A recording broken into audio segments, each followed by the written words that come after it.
I know you probably just doing you. Exactly. Crump music, bro. Crump music. But your flow's great, bro. And your message is there. I understood it completely all the way through. Good job, bro. I appreciate it.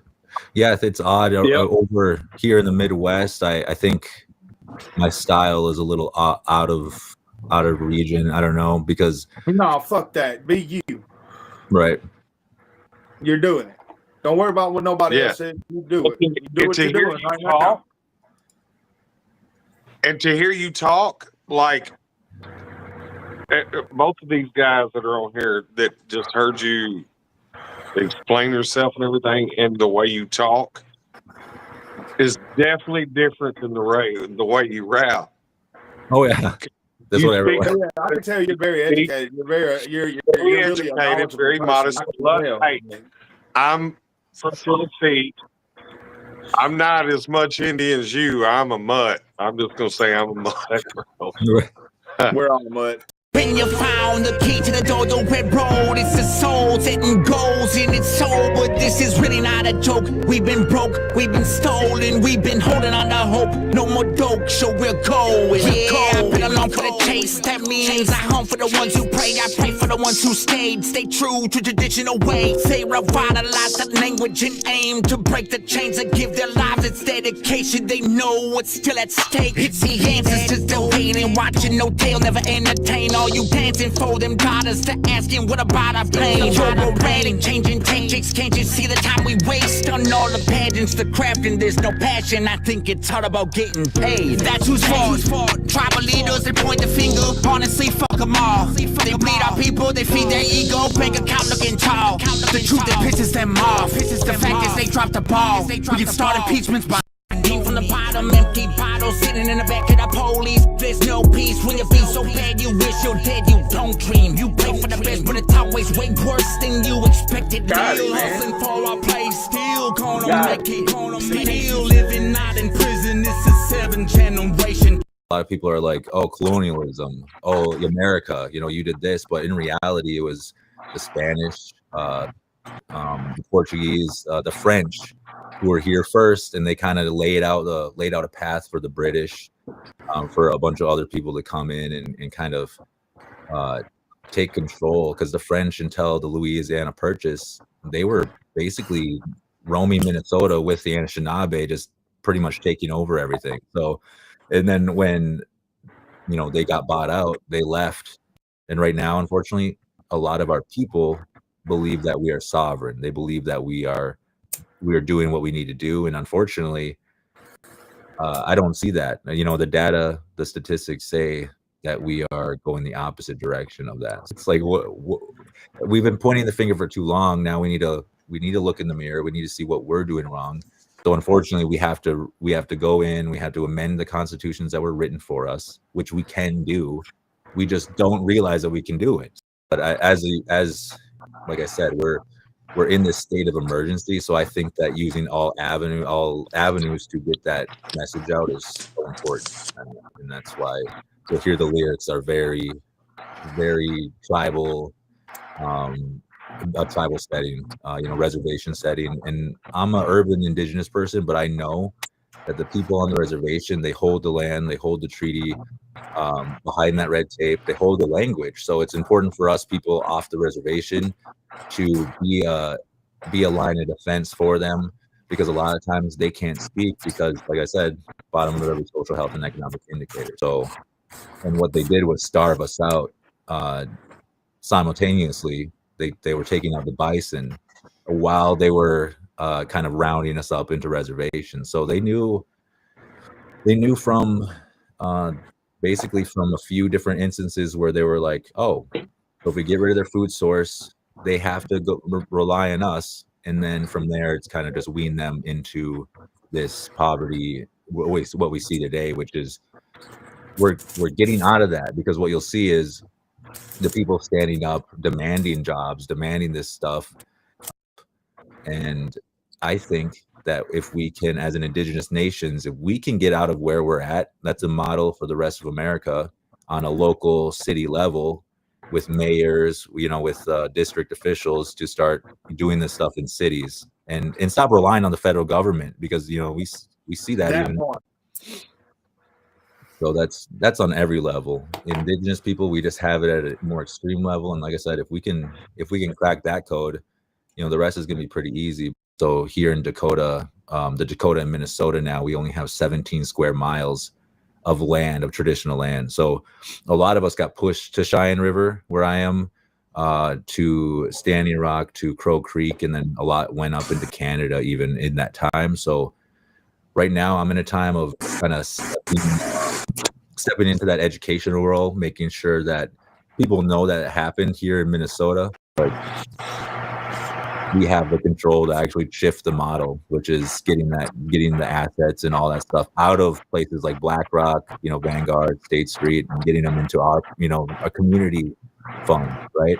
Because right now, all of our houses are getting bought up, and they're selling them for way more than anyone can afford. And then that's rolling into the homelessness crisis for everyone, not just Native people. It just turned worse, when the poor people are already poor, and then the lower income households start becoming poor too. We're looking at we're coming up into a place where it's either AI is going to save us, going to boost something for us, or it's going to. I think that's what they're planning on. It's like you got to learn, and that's where can't stop Mother Earth, bro. They can't stop Mother Earth whatsoever. So I think it's really important we switch from the basic stuff to really just educating. And obviously, people love to hear the fun lyrics, the good beats and stuff. We can still do that and get a good message out. So I always implore Indigenous artists, especially, to use their voices for those specific things, because if we don't, and if we do play into these stereotypes, like drinking, like casinos, you'll see a lot of casino stuff. We're more than that. And what those pictures paint when we do those things is that we're doing okay, that we are on the same level as other communities, and that is a disservice to where we are in our struggle, which is, like I said, genocide. And we hear about Gaza, we hear about Ukraine, we hear about Sudan, but we never hear about the silent genocide that's happening here to Indigenous people. So that's why I thought it was important to switch to making sure that the education is getting out on all levels. And I think I have a good array of people, whether they're youth to even like 6-year-olds, listening to my music and being able to relate. And that'll expand. I really just right now getting the education out. Once I put an album out, we'll get some fun ones on there and get some ones that are not so serious. But as like I said, we're in this state of emergency. So I think that using all avenues to get that message out is so important. And that's why you'll hear the lyrics are very, very tribal, a tribal setting, reservation setting. And I'm an urban Indigenous person, but I know that the people on the reservation, they hold the land, they hold the treaty, behind that red tape, they hold the language. We don't have an economy, so we have the highest unemployment rate as well. We also have the highest dropout education rate. And when you combine all those together, and there's alcohol presented and you have very little money, that's where usually a genocide starts heading. So unfortunately, we do fit 576 tribes, and the ones that are outside the United States, the First Nations in Mexico, South Central America, fit all 5 criteria for active genocide. So we're getting our children taken from us, whether it's through the foster care adoption system. That is a criteria, taking children, and that's one of them. The language then disappears with that. So the alcohol, the addiction, the suicide rate, we have the highest rate of our youth. So these combined really just all paint the broader picture that extermination policy is still happening today. And so that's why I think it's so important for us Indigenous people, and really everyone who's in music, to use their voices to educate the general public because everyone listens to music, whether they're working out, going to work, driving. Yeah, it's hard to be this dope. Ain't about the weed I smoke. I've been like V5-4. From my height, they'll never know. Still I get treated like a joke. Looking up, and the bar is low, so there's a reason I'm a ghost in the league all on my own. Yeah, it's hard to be that dope. They call me Mazakuda, get your body, I won't do if you push me, buddy. I'm not Buddha, but I'll never shoot, it's more like counting two up. Don't fuck with me, I'll pass it to my knees. Don't ask me just how they'll do you. At a disadvantage, cause my standards you can't handle, Junior. Put them in a panic with some stats or hard facts, they get to them. While you're busy laughing, got a baddie, puts her back into it. Ain't seen a challenge, so these actors give them attitude. See this dope, ain't about the weed I smoke, I've been like V5. From my height, they will never know. Still I get treated like a joke. Looking up, but the bar is low, so that's the reason I'm a ghost in the league all on my own. Yeah, it's hard to be that dope. When you found the key to the door, the red road, it's the soul setting goals. Honestly, fuck them all. They bleed our people, they feed their ego, bank account looking tall. The truth that pisses them off. The fact is they dropped the ball. We can start impeachments by law. Yeah, it's hard to be this dope. Ain't about the weed I smoke, I've been like V5-4. From my height, they will never know. Still I get treated like a joke. Looking up, but the bar is low, so that's the reason I'm a ghost in the league all on my own. Yeah, it's hard to be that dope. Just remember who kept us going. Somewhere is definitely different, I'm sure, from your lands. Because well, the funny thing is, we actually, the Lakota, Dakota, Dochete Shakawee, the Mandan, Arikara, everyone up here in the Black Hills, we 1,000 years ago, or in between 1,000 years, we were over in South Carolina. We were over in that on the East Coast actually, and then further back, we were down by Florida, down by Louisiana, by the Mississippi River. So. You'll see that pattern. I know for sure on my daddy and my mother's side, I have Cherokee. And that's honestly the Cherokee. They come from those. We all come from those original people who were in the Florida. So what we've seen is a lot of the same stories, even in South America up here. And we're in the point now in science where they're figuring out the land bridge theory was fake. Now they're saying, there was people coming from South America making their way north. And then they met people who are coming from, the Siberia, Russia area coming, and they kind of met in the middle. But, science doesn't really like that, because what that does is it shows that from, the Aztec from the Maya, from Peru, all the way up to the First Nations, the Algonquin, the Iroquois, the Lakota, we're all related. I always thought a good side of the indigenous whole family, like the whole race of indigenous people, I always thought it kind of did come from Maya. It definitely comes from we definitely come from regions down there, and I'm not going to say we're all the same people. Yeah, we got the talent. Without their help, we were pretty slow. All those nights, bringing to light all the flaws that stunt our growth. So when you get upon that high horse, take a pause, shout out the folks. All the spouses, the ones who saw us at our lowest, still never doubted. And all the parents who bailed us out, do we pay and beg? I doubt it. All the therapists and teachers, so bosses, the ones we clowned, or all the brothers and sisters who kept it real, you held it down. It's hard to be this dope, ain't about the weed I smoke. You to speak the truth, to break the chain. A treaty right, that's invasion. We've been beaten, bruised, we lost our patience. You to speak the truth, to break the chain. Listen, it don't matter if you're full blood, half breed, 1/15, you better show up. No excuse not to represent the sober. Be a voice for the women and children who've been stolen. Fuck your chain, your turquoise ring. Selling drugs to your friends, you don't gang bang. They know it. Entertainment for the rich, sure it's okay. All these stagnant motherfuckers think I'm joking. Tribal politicians playing us, claiming all the top line homes and nice cars, blaming Trump. Using culture as a money-driven front. More problems, more funds, compromise the people's trust. They never got it, talking about. I don't know if you guys know this, but Minnesota actually means Minnesota Makoche. It means the land where the water reflects the clouds. So Minnesota is a Dakota word, derives from it. And so as well as here in Minnesota, there's a lot of Anishinaabe. They basically have the top half of Minnesota. The Mississippi River is an Anishinaabe word. We kind of share the traditional homelands of the Dakota now. and are looking to expand our rights so that we can have the same rights as the Anishinaabe here in Minnesota. But I could go on about that specific topic all day.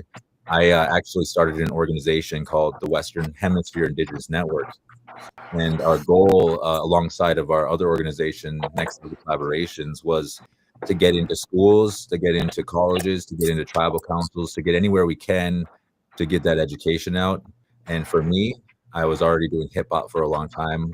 I just kind of switched my message from, really just the basic partying, doing that type of thing, to what I was speaking on daily, which is the Indigenous people. So I kind of just, as you heard, there's a lot of stuff in those lyrics. If you listen closely, if you know the Indigenous struggle, everything is pretty specific. So some of it might go, but I always add in stuff that people get, because there's a lot of stereotypes for us Indigenous people. One of them is that we are alcoholics, and the truth of that is we do have the highest addiction rate out of any race here in the United States, and that is because we have the highest poverty rate. Because there's a lot of stereotypes for us Indigenous people. One of them is that we are alcoholics, and the truth of that is we do have the highest addiction rate out of any race here in the United States, and that is because we have the highest poverty rate. We don't have an economy, so we have the highest unemployment rate as well. We also have the highest dropout education rate. And when you combine all those together, and there's alcohol presented, and you have very little money, that's where usually a genocide starts heading. So unfortunately, we do fit 576 tribes, and the ones that are outside the United States, the First Nations in Mexico, South Central America, fit all 5 criteria for active genocide. We hear about Gaza, we hear about Ukraine, we hear about Sudan, but we never hear about the silent genocide that's happening here to Indigenous people. So that's why I thought it was important to switch to making sure that the education is getting out on all levels. Don't matter if you're full blood, half breed, 1/15, you better show up. No excuse not to represent the sober. Be a voice for the women and children who've been stolen. Fuck the chain, your turquoise ring, selling drugs to your friends, you don't gang bang. They know it. Entertainment for the rich, sure it's okay. Focusing on closed doors and how to open them. Opportunity to end the homelessness. Contradiction with the culture, let the language do the rest. I see a future, no bets on the quality of living on and off the west. No poverty, addiction, suicide, or death. Holding knowledge so our children know the truth and then how to implement what it is to be a native. That's the way. For LEPTV, we do not allow, don't tell you to go steal shit. We're grown now. We don't do that no more. Younger kids don't do that. Y'all can't get away with it. Don't try it. Yeah, they got cameras now. Y'all remember when they just used to have the big block cameras in the middle of the store that looked down some aisles? And What was it like shooting that video? They had risked it all to do that front flip in that damn little ass pool, shallow ass shit. Yeah, we had somebody in the chat asked about the gear and shit. How do how can they get some of that Texas tea gear?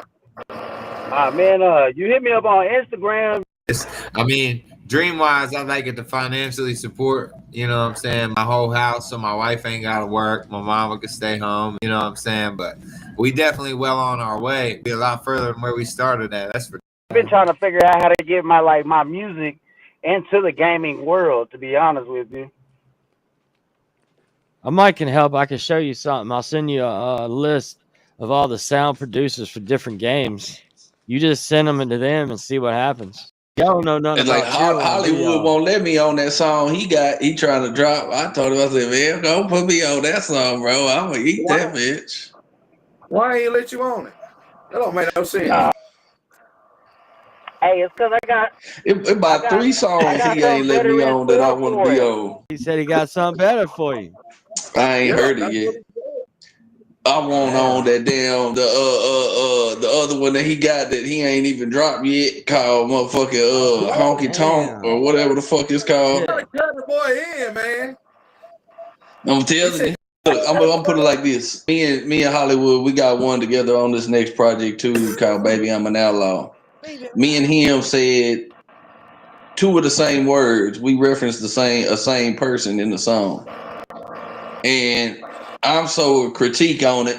I'm not even gonna ask him to redo it or change his part. I'm gonna go and I'm gonna change my part so it don't sound like we jocked each other. You know what I'm saying? Like we wasn't copying off of each other's shit. Like, I feel like Tupac, and then I come on that bitch. Nah, I feel like Tupac. Well, why you can't feel like somebody else, motherfucker? We both can't be Tupac on this song. Oh, we two different people. Okay. You see what I'm saying? It's kind of like that. But that's kind of where it's at. Tell me what size and what color you want right now. I'm building a web page. It should be up in a couple weeks. But hell yeah. You know that's right, motherfucker. Yeah. We ain't no Jerry Springer of the underground. yeah. Hey man, it's a big shout out to Joe Weed and with the Down in Texas magazine, man. But believe it or not, man, I feel like I'm one of the underground top players, top hitters right now out here, dude. Like, I try to push my music as much as I can. I know it gets annoying to some of my people out here, but shit, that's how every big person made it out here. So I'm just gonna keep pushing too. You know what I'm saying? Yeah. So let me ask this: is there anybody you're looking forward to doing any kind of features? You're looking forward to work with that's alive? Hey, shit, Zilla, I'm trying to do one with Zilla too. See, yeah. There we go. We finally got you one, Zilla Gorilla, man. We finally got you one, big dog. Man, to be honest with you, one of the biggest artists I'd make a song with, man, it'd be like Moneybagg Yo or somebody like that. You know what I'm saying? Moneybagg Yo. We can make it happen. Yeah, if you got the $5,000, right? You know, it might be more than that now. But there's 2 times I talked to his promoter or something like, or one of his his manager or something like that. He's on Instagram. Shout out to him. But he's like 5 racks too, man. And I was like, damn, 5 racks. Well, I mean, that's a good price compared to the $120,000 that another motherfucker's asking for. Yeah, you right. Right. I mean, could you make that money back off of that track if you paid that much? I don't think I want to hear that song ever.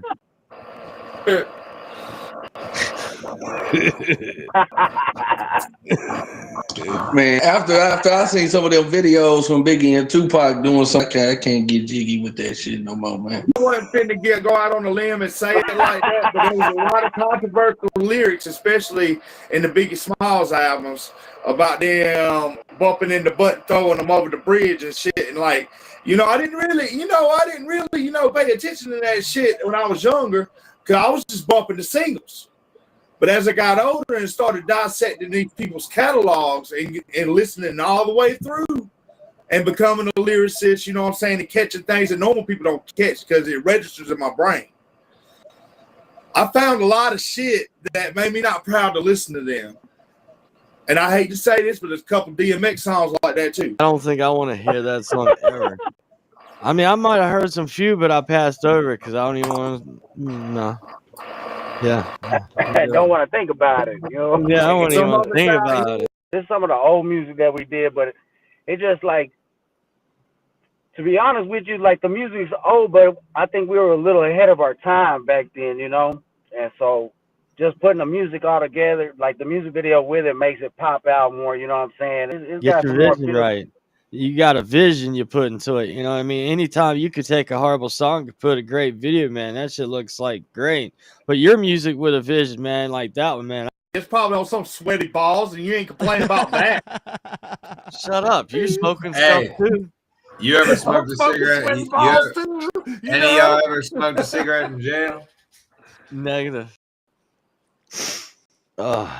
So you want to give everybody the exclusive music video that Leptv.Live's got?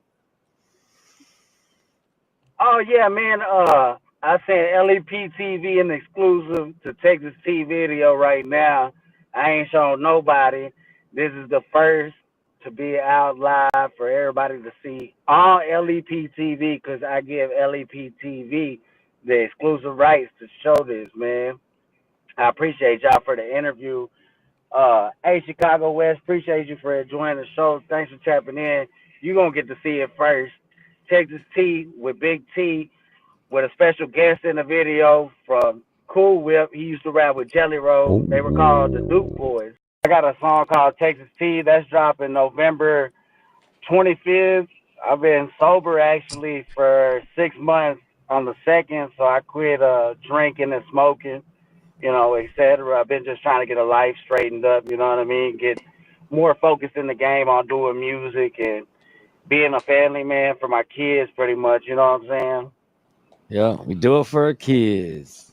Did you say Texas T or Texas It's Pete? Texas T, man. Texas Okay. Oh, T. no, it's Texas T. Texas T, yeah, you know, it's a I was like, drink. oh. Did you say Texas T or Texas It's Pete? Texas T, man. Texas Okay. Oh, T. no, it's Texas T. Texas T, yeah, you know, it's a I was like, drink. oh, It's a drink. Texas Pete. That's Yeah.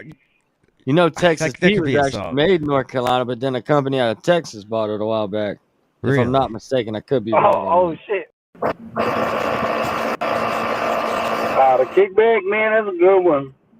Shit, I recorded that at Next Level Studios. I did that with the N2K.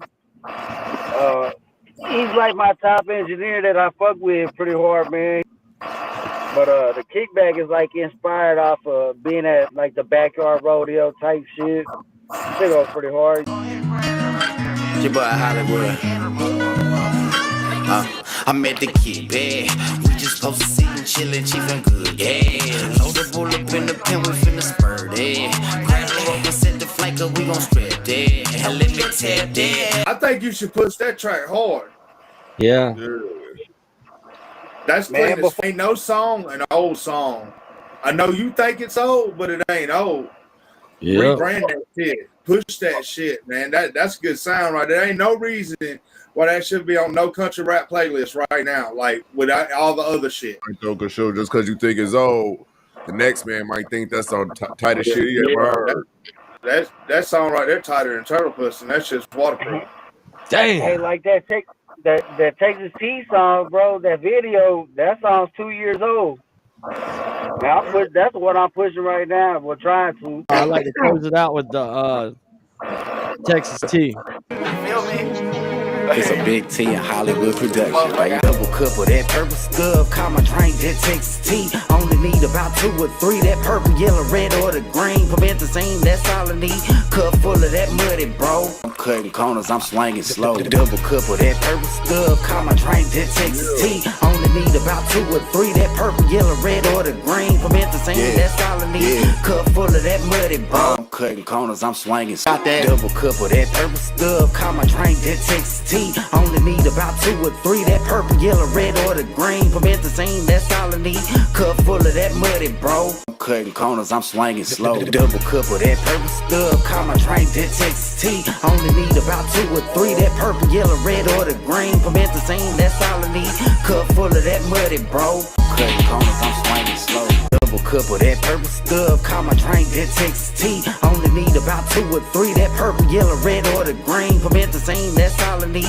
Cup full of that muddy, bro. I'm cutting corners, I'm swinging slow. Double cup of that purple stuff. Call my drink that Texas T. Only need about 2 or 3. That purple, yellow, red, or the green. Prevent the same, that's all I need.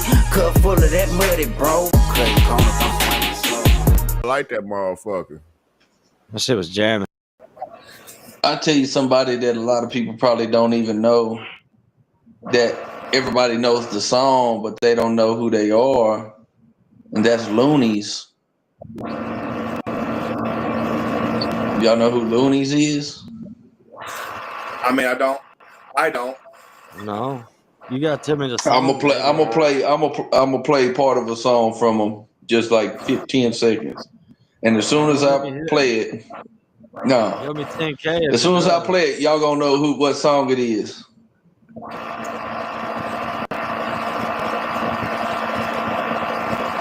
Watch this shit. Smoke weed every day. What a great day.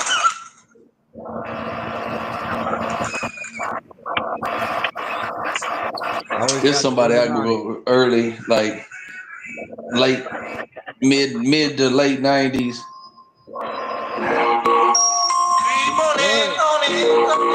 For real?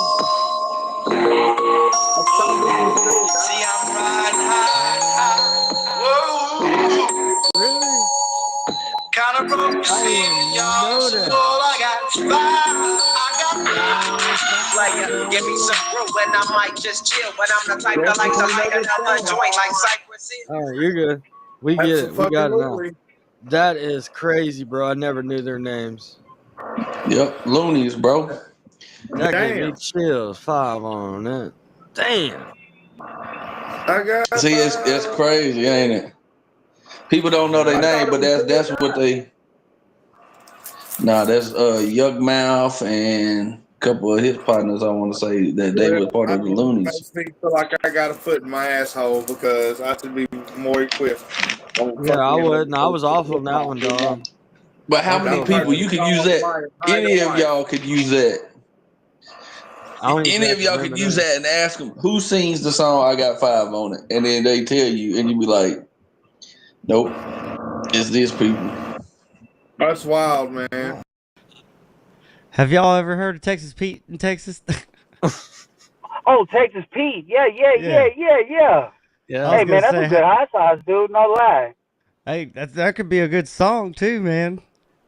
Down Texas in Pete. Texas with the Texas Pete. Shit. Yeah. I'm in the Texas heat. I got the Texas heat. I got some Texas Pete. People keep texting me. You still gonna ride the thinking about riding the bull? I'm still riding a bull, dude. I'm still riding a bull. I just want to make sure Yes, still that I'm was a still thing. riding a bull, man. Next year, I'm training. I'm going to ride a bull in 2026.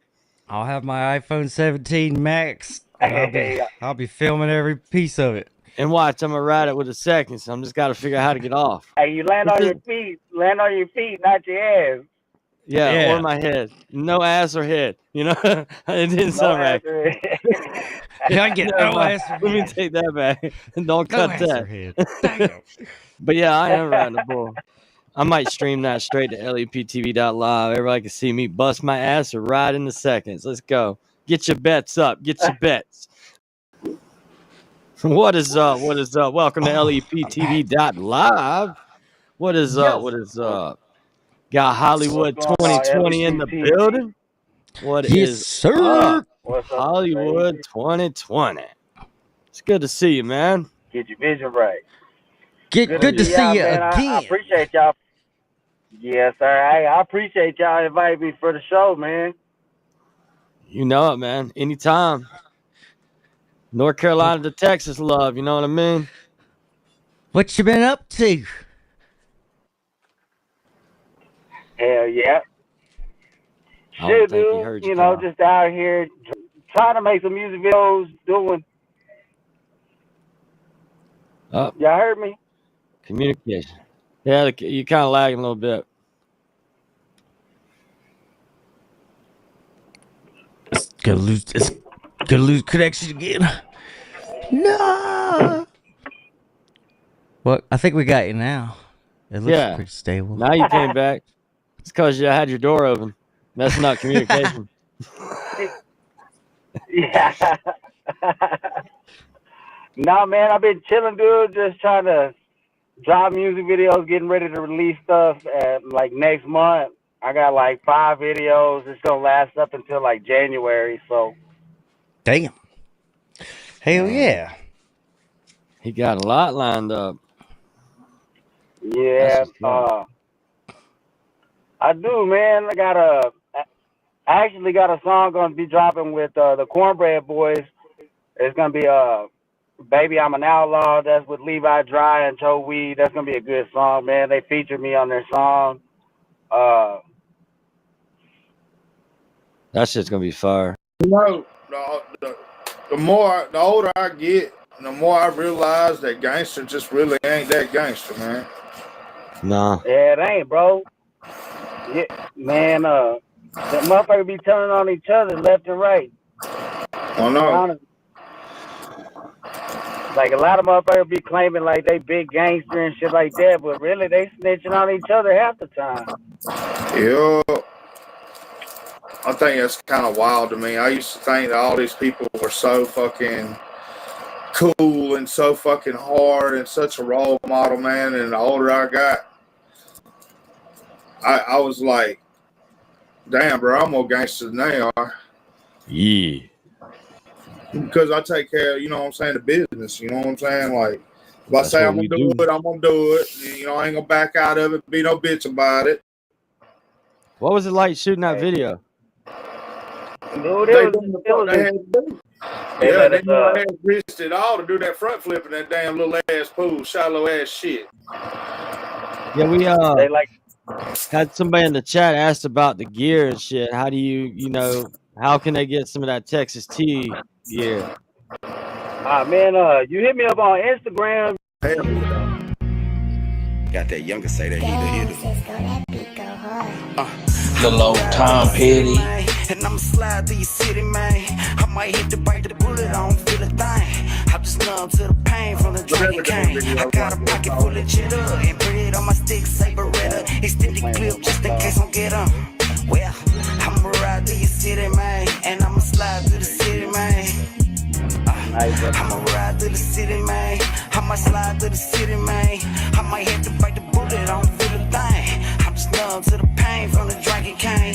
Got a pocket full of cheddar and printed on my stick, say Beretta. Extended clip just in case I don't get on.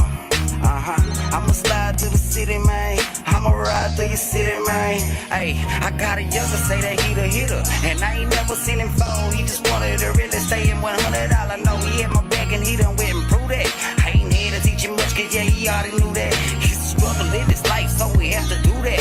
From the bottom to the top, and then we get the crew back. We have to weave them and pick them out. For the ones that we got to die, don't trust everybody, cause everybody be chasing clout. When it starts to come a drive, putting words up in your mouth. Half these people haters don't give a fuck if you was down. But when you got it, then they got it. Once it's gone, and then they got it. It's starting to go smooth, I would say. I wouldn't say it's like I just started, like I've been trying to get sync placements, and it's like you're chumming the water for the most part, you know what I mean? Like just waiting for a bite. Dude. And then just recently I got hooked up with somebody that already has a bunch of sync placements that started their own sync library.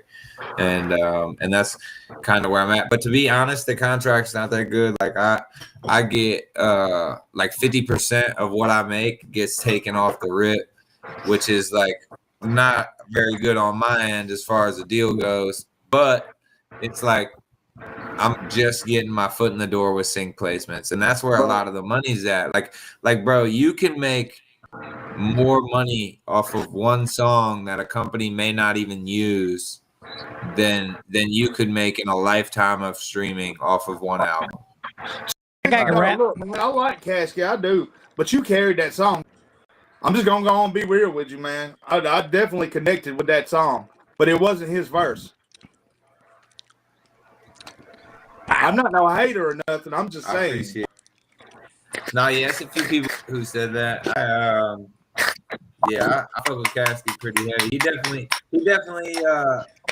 you know, he's probably not as deep into the addiction and things of that nature. So it's like for people that feelings, that song definitely hits a little harder in the first verse than the second. Well, I ain't gotta say no more. Then you already know. So you got yourself a mortgage too, huh? Yeah, you looking at it. I got this beautiful office. People be like, damn, Critchy made it, bro. He got the office. He got a bunch of bedrooms. He got some land. I'm like, yeah, bro. Like at this point, I'm fucking broke as hell investing in an asset. You know what I mean? Like, Yeah. I'm not like technically broke. Like if I could sell my house and be like, but then it's like, where my kids gonna grow up? Yeah, that's to be honest, bro. You know what's crazy is I feel like sometimes I feel like I made better music when I had less. You know what I mean? Or it was easier to, because when you're struggling about something or you're struggling with something, it's so easy to get that pen and paper and write you a solid song because you're genuinely struggling. But now I'm at a point in life where like, oh damn, like you know, I got this 5 acres and shit and like a house. Bro. And, like, Bro, I stopped. it's weird, bro. It's a weird feeling. You almost feel like a phony in a way, because it's like I came up off of like hunger and passion, and then like I reached this spot of like somewhat comfort, and I have to refine that hunger and be like, nah, fuck that. Like, we're here, but like we got to get here. You know what I mean? And then 50 Cent. Limp Bizkit was definitely an influence. I just found out a little bit later. You know what I'm saying?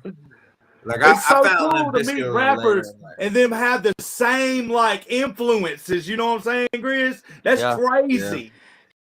oh, brother, my first time on a stage, I was shaking. You could hear it in my voice. My first time on the stage, like I looked out in the crowd, I'm like, fuck. It's just me holding the microphone. I'm sitting there looking out in the crowd. I'm like, what the fuck? What the hell am I going to do now? Is it just you feel like time slows, like when you're on the stage and you're under that pressure? Until you're done. And then it's like, damn, that was 30 minutes. You're right. You know, a lot of people wear, like, a lot of big rappers wear a bunch of fake jewelry. Like, they don't even take real shit out the house. Nah, they might take a loan out of rent for that. There saying like, yo, I wear fake jewelry all the damn time. I don't care. I stand, bro.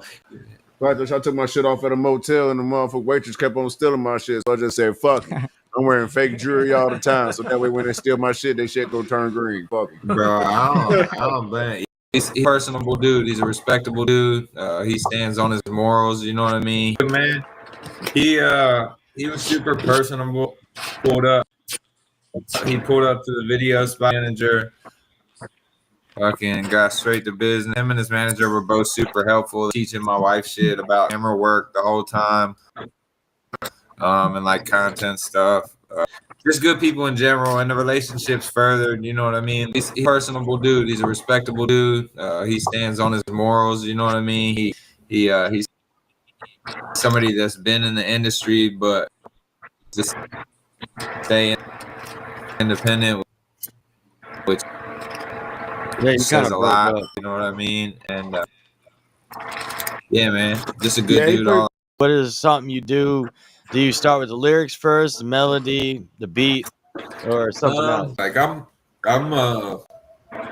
like an energy type of guy. So like if I just randomly think of some shit and I'm like, ooh, that's fire, I'll write it down and come up with like a cadence and come up with like a flow. And then sometimes I just record that in my voice note, and then we'll find a beat later. I got a song out right now that's called Who Am I? That I feel like is probably one of the cleanest, best songs I've ever released. That's probably one of my favorite ones right now. And then Running a Lot is probably one of my all-time favorites. Like that was one of my earlier releases. I was just so grounded when I wrote that song. Like every time I hear that song, it puts me right back in that exact spot that I was in when I was writing that song. And I feel like it does a good job of putting other people there as well. You know what I mean? So that's probably one of my favorite ones too. I'm just so bad at the business side. I've been at this a minute, bro. I've been making music since I was like recording in the studio since I was 12, and then I've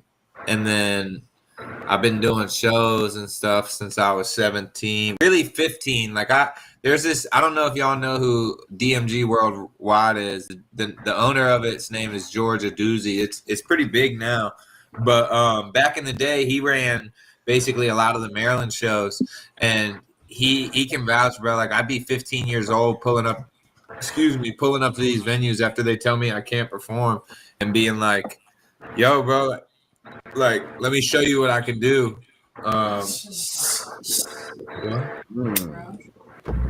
Maybe. Yeah, bro. And so he'd let me in, and they would basically like keep me next to them the whole time so I couldn't go drink. And then after I'd perform, they would, walk me back out or whatever. And that happened quite a few times. So, I mean, I've been at it a long time, man. I'm just so bad at the business side. I'm so nice to people, and I'm genuine, and I'm not a cheater. I'm not a liar. I don't do bad business, and I don't take opportunities that feel like I'm getting fucked. You know what I mean? Like I'm not I'm not with it. Like I don't see the point in like you know, a lot of people are like, oh, I made it here and I worked hard to get here. So like, let me take advantage of somebody else on their way up. And that shit just don't sit right with me. So you know, here we sit. You know, yeah, I do one song a week right now, and that's why I started using it, because it was like I was running out of. It was like beats were getting expensive at one song a week, bro. You know what I mean? Yeah. Damn, rude dog. The AI's taking your job, dog. So can I prompt it? Can I prompt it with exactly what kind of never style take of my music I job. like to do? He's a personable dude. He's a respectable dude. He stands on his morals. You know what I mean? But man, he was super personable. He pulled up to the video spot manager. Fucking got straight to business. Him and his manager were both super helpful, teaching my wife shit about camera work the whole time, and like content stuff. Just good people in general, and the relationships furthered. You know what I mean? He's a personable dude. He's a respectable dude. He stands on his morals. You know what I mean? He's somebody that's been in the industry, but just stay independent, which says a lot. You know what I mean? And yeah, man, just a good dude. All CDs, I went to walk to Walmart and fucking bought. You go to Walmart to buy the CD and you go home and then you got the edited version. Like, what the fuck? Like, we used to walk damn. out that bitch with a pocket full of CDs and no cases. What's your journey in independent music been so far?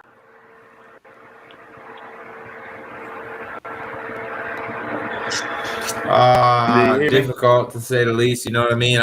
So Chris, like though, when you get your beat, like though, what is the beat that turns you up? I said like though, what is the beat that turns you up? Man, I really like that country vibe, bro. It's something about it's just something about it. That's what I was raised in, that type of environment. Really didn't get into the city and start getting into some bullshit till I was a bit older, you know. But I was raised in just like that country environment. Like damn near everybody from where I'm from, unless they're on drugs or doing some dumb shit, is a straight up blue collar worker, man. So it's like, yeah, probably. I'm a big fan of like harmonica. Big fan of like guitars, especially like acoustic guitars. You know, especially banjos. Seen a fighter get hooked on the pills, then kill both his kids, got a story on Dateline. I cannot wait for no blessing, or wait for myself to fall in this depression. I took all of that compression and turned it into diamonds that I'm possessing. The L's that I took were for lessons, the lessons that I got turned into a message. How I grew up without a father and still I put a man into manifest. I cannot wait on no blessing. Like boy, I'll be dead if I waited to breathe. The stars all align and connect them. Boy, I'll be blind if I waited to see. All of them years went by and the look in my eyes started changing from all of this pain. And all of the nights that I waited to die in my soul, I know I ain't make it through in vain. Yeah, we are not the same, fucking right, I changed. Always wasn't working for me. Wake up every day, tell myself I'm great. Only my family deserving of me. I ain't never helped another man fall, never brought on with me, I'ma way down.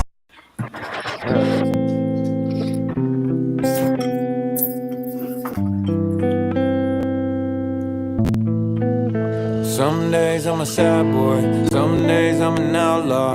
Some days think I really should get out more. Some days I feel I tried so hard and wonder why I've only gotten this far. I've been so lonely, I talk to reflections. I look in the mirror like go get your blessings, and sit on the couch like I ain't get the message. It's what it feels like to fight the depression. If I quit, what type of lesson would I be teaching my son? Can't give up because it's hard, try harder until you want. Nobody ever do it cause most of it isn't fun. I just wanna live, I don't wanna die no more. I'm wishing this gift didn't make me cry no more. I bought a house for my kids and my wife, but this music just feel like it's home. I just wanna live, I don't wanna die no more. I'm wishing this gift didn't make me cry no more.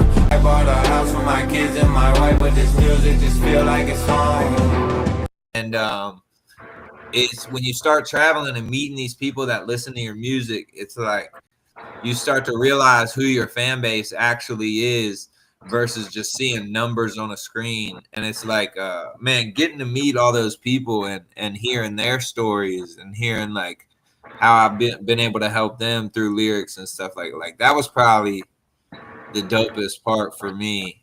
It'll make you like I've been using it for beats lately. Basically, I'll go on there and be like, I want a beat that's 76 BPM, hip hop 808s, a harmonica, country trap vibe, and it'll in like 2 minutes it'll spit out some shit and be like, here's 2 samples. And then it's like, okay, either you fuck with it or you don't. You can take the stems from it and rearrange it and do whatever you want. The only rule with it is that you have to alter it for it to be legal to use it, right? So like once you put vocals on top of it, you're good type of shit. But you can't just release just what the AI makes as a product to sell.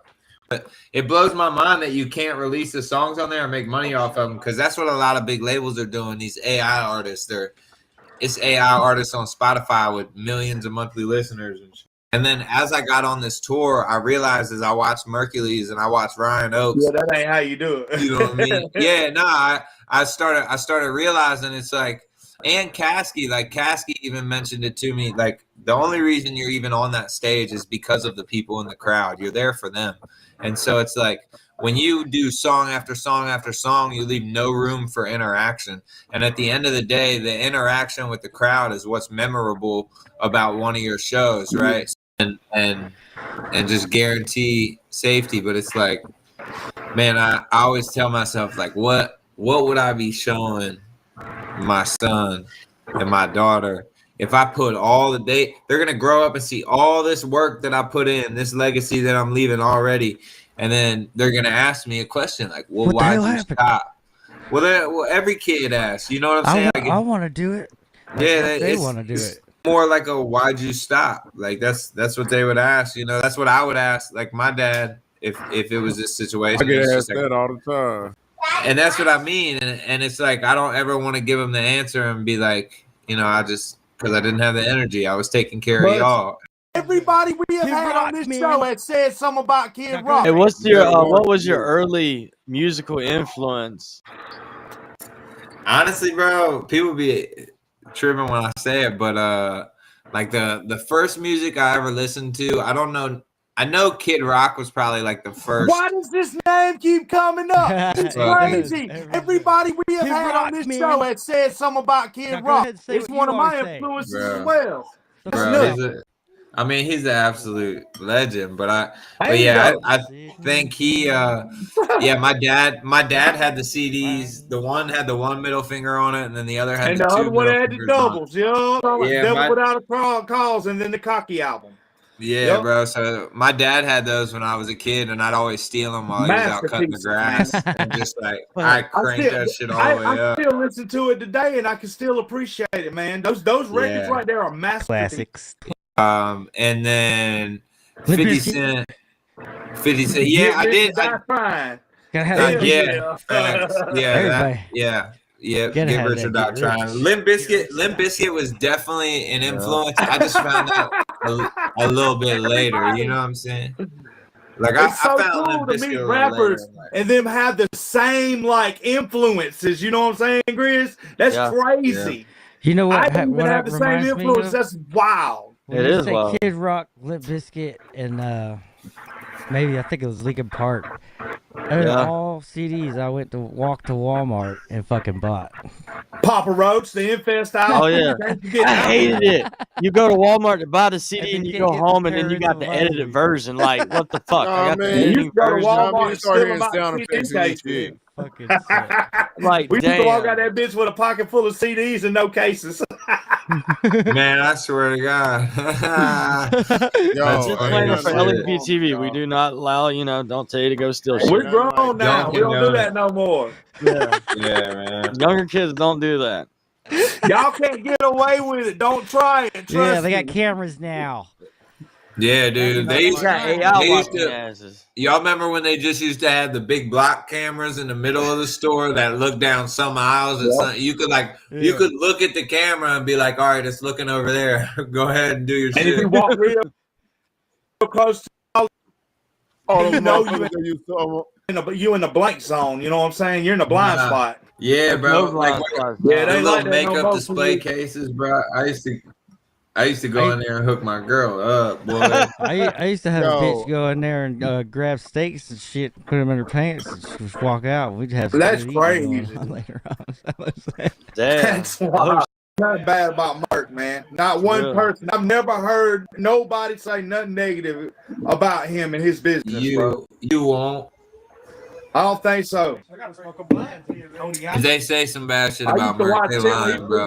They lying if they say something bad about. That's one of the dopest people I've ever met in my life. Yo, it seems Ever. very genuine. Just a good fucking guy. Like, bro goes above and beyond, and like, Yeah, he's and he leading takes by care of example, people. man. He's leading by Yeah. example. Yeah, if you smoked a cigarette in jail, chances are that shit came in that back hatch. You know what I'm talking about? Through the butthole. Fact. The prison wallet. Yes, Scissor sir. Sisters. Where they at? Man, that's the look. That tobacco come out of somebody's ass and still cost you $8 a cigarette. You don't need too many friends, that's what I taught myself. Keep your trust in your gut, not nobody else. I swear I feel like they sitting, they wait on my downfall. So my mind's kill a big dream, so I'm quiet around y'all. Don't pull up a chair if you ain't help me build this table. It's even ways to do it for ones who are not able. I got lyrics for the deaf and braille notes for the blind. I just want them to feel my music, the greatest of all time. They promote you slinging dope, you gon' end up in jail or die. Promoting the need for growth for blind, following the blind. And if they walk into that hole, I'ma take this music of mine and lower her way down like it's time to open your eyes. Beat the picture painted. No need to say I'm the greatest. Drop the 50 pieces here just for recreation. I'm dedicated. Every move I make take us to better destinations. And the hate just boosts the push. So thanks for your commentating. Like, ooh, they don't treat the shit like I do. Hey, y'all wanna hear something funny? Y'all wanna hear something funny I've never disclosed? So I got a super like back when I was building tracks and I didn't have kids and shit, I bought jewelry because I had the money to do it. You know what I mean? So I got like a nice chain and a cross, and I got a couple like super nice watches that some of them have like diamonds all over the face. Some of them are gold with some. So anyway, I got this super nice watch and I took it on tour with Mercules or whatever. And I'm on the tour, bro. And it was such a weird position. I'm like, I'm wearing this fucking watch that one, I couldn't afford to buy now. Like now I wouldn't buy it.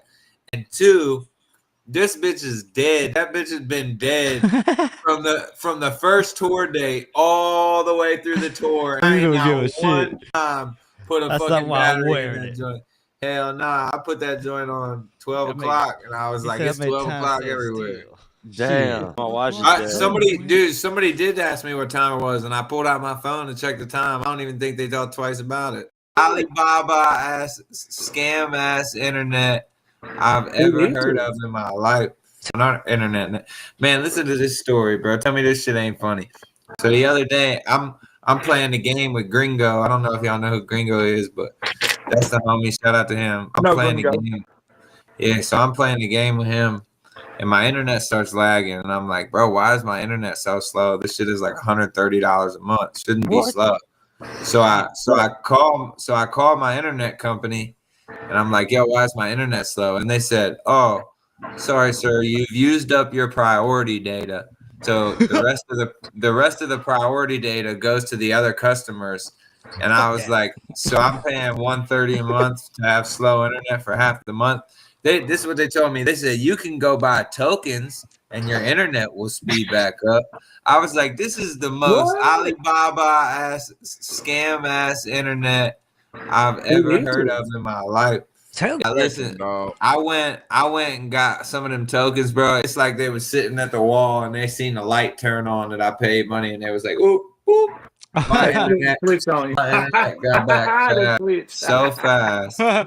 That shit is amazing, bro. We need to get to work now. It's just type in some shit what you want your song to be about, but I don't even know how to fucking use AI. I've never even logged on to whatever. Hey, I'm telling you, that shit is amazing, bro. Can you do another one right now? Type in like Dirty South, Little John type beat violin.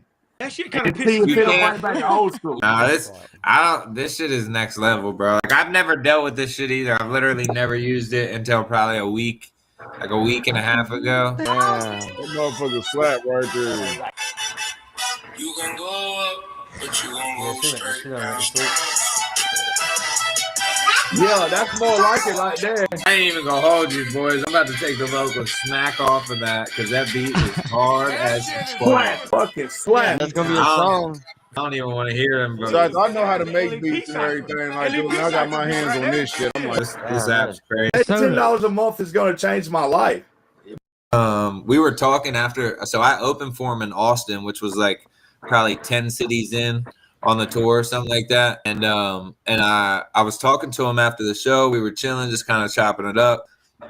And you know, I told him, I was like, bro, I appreciate you so much. Like, you know, it's always love every time we talk. Like, thank you for being you and not being, you know, kind of one of them people that just sit in the throne and throw crumbs out. Like, I appreciate your generosity. You know what I mean? And he was like, yeah, like he said, if you ever need anything, let me know.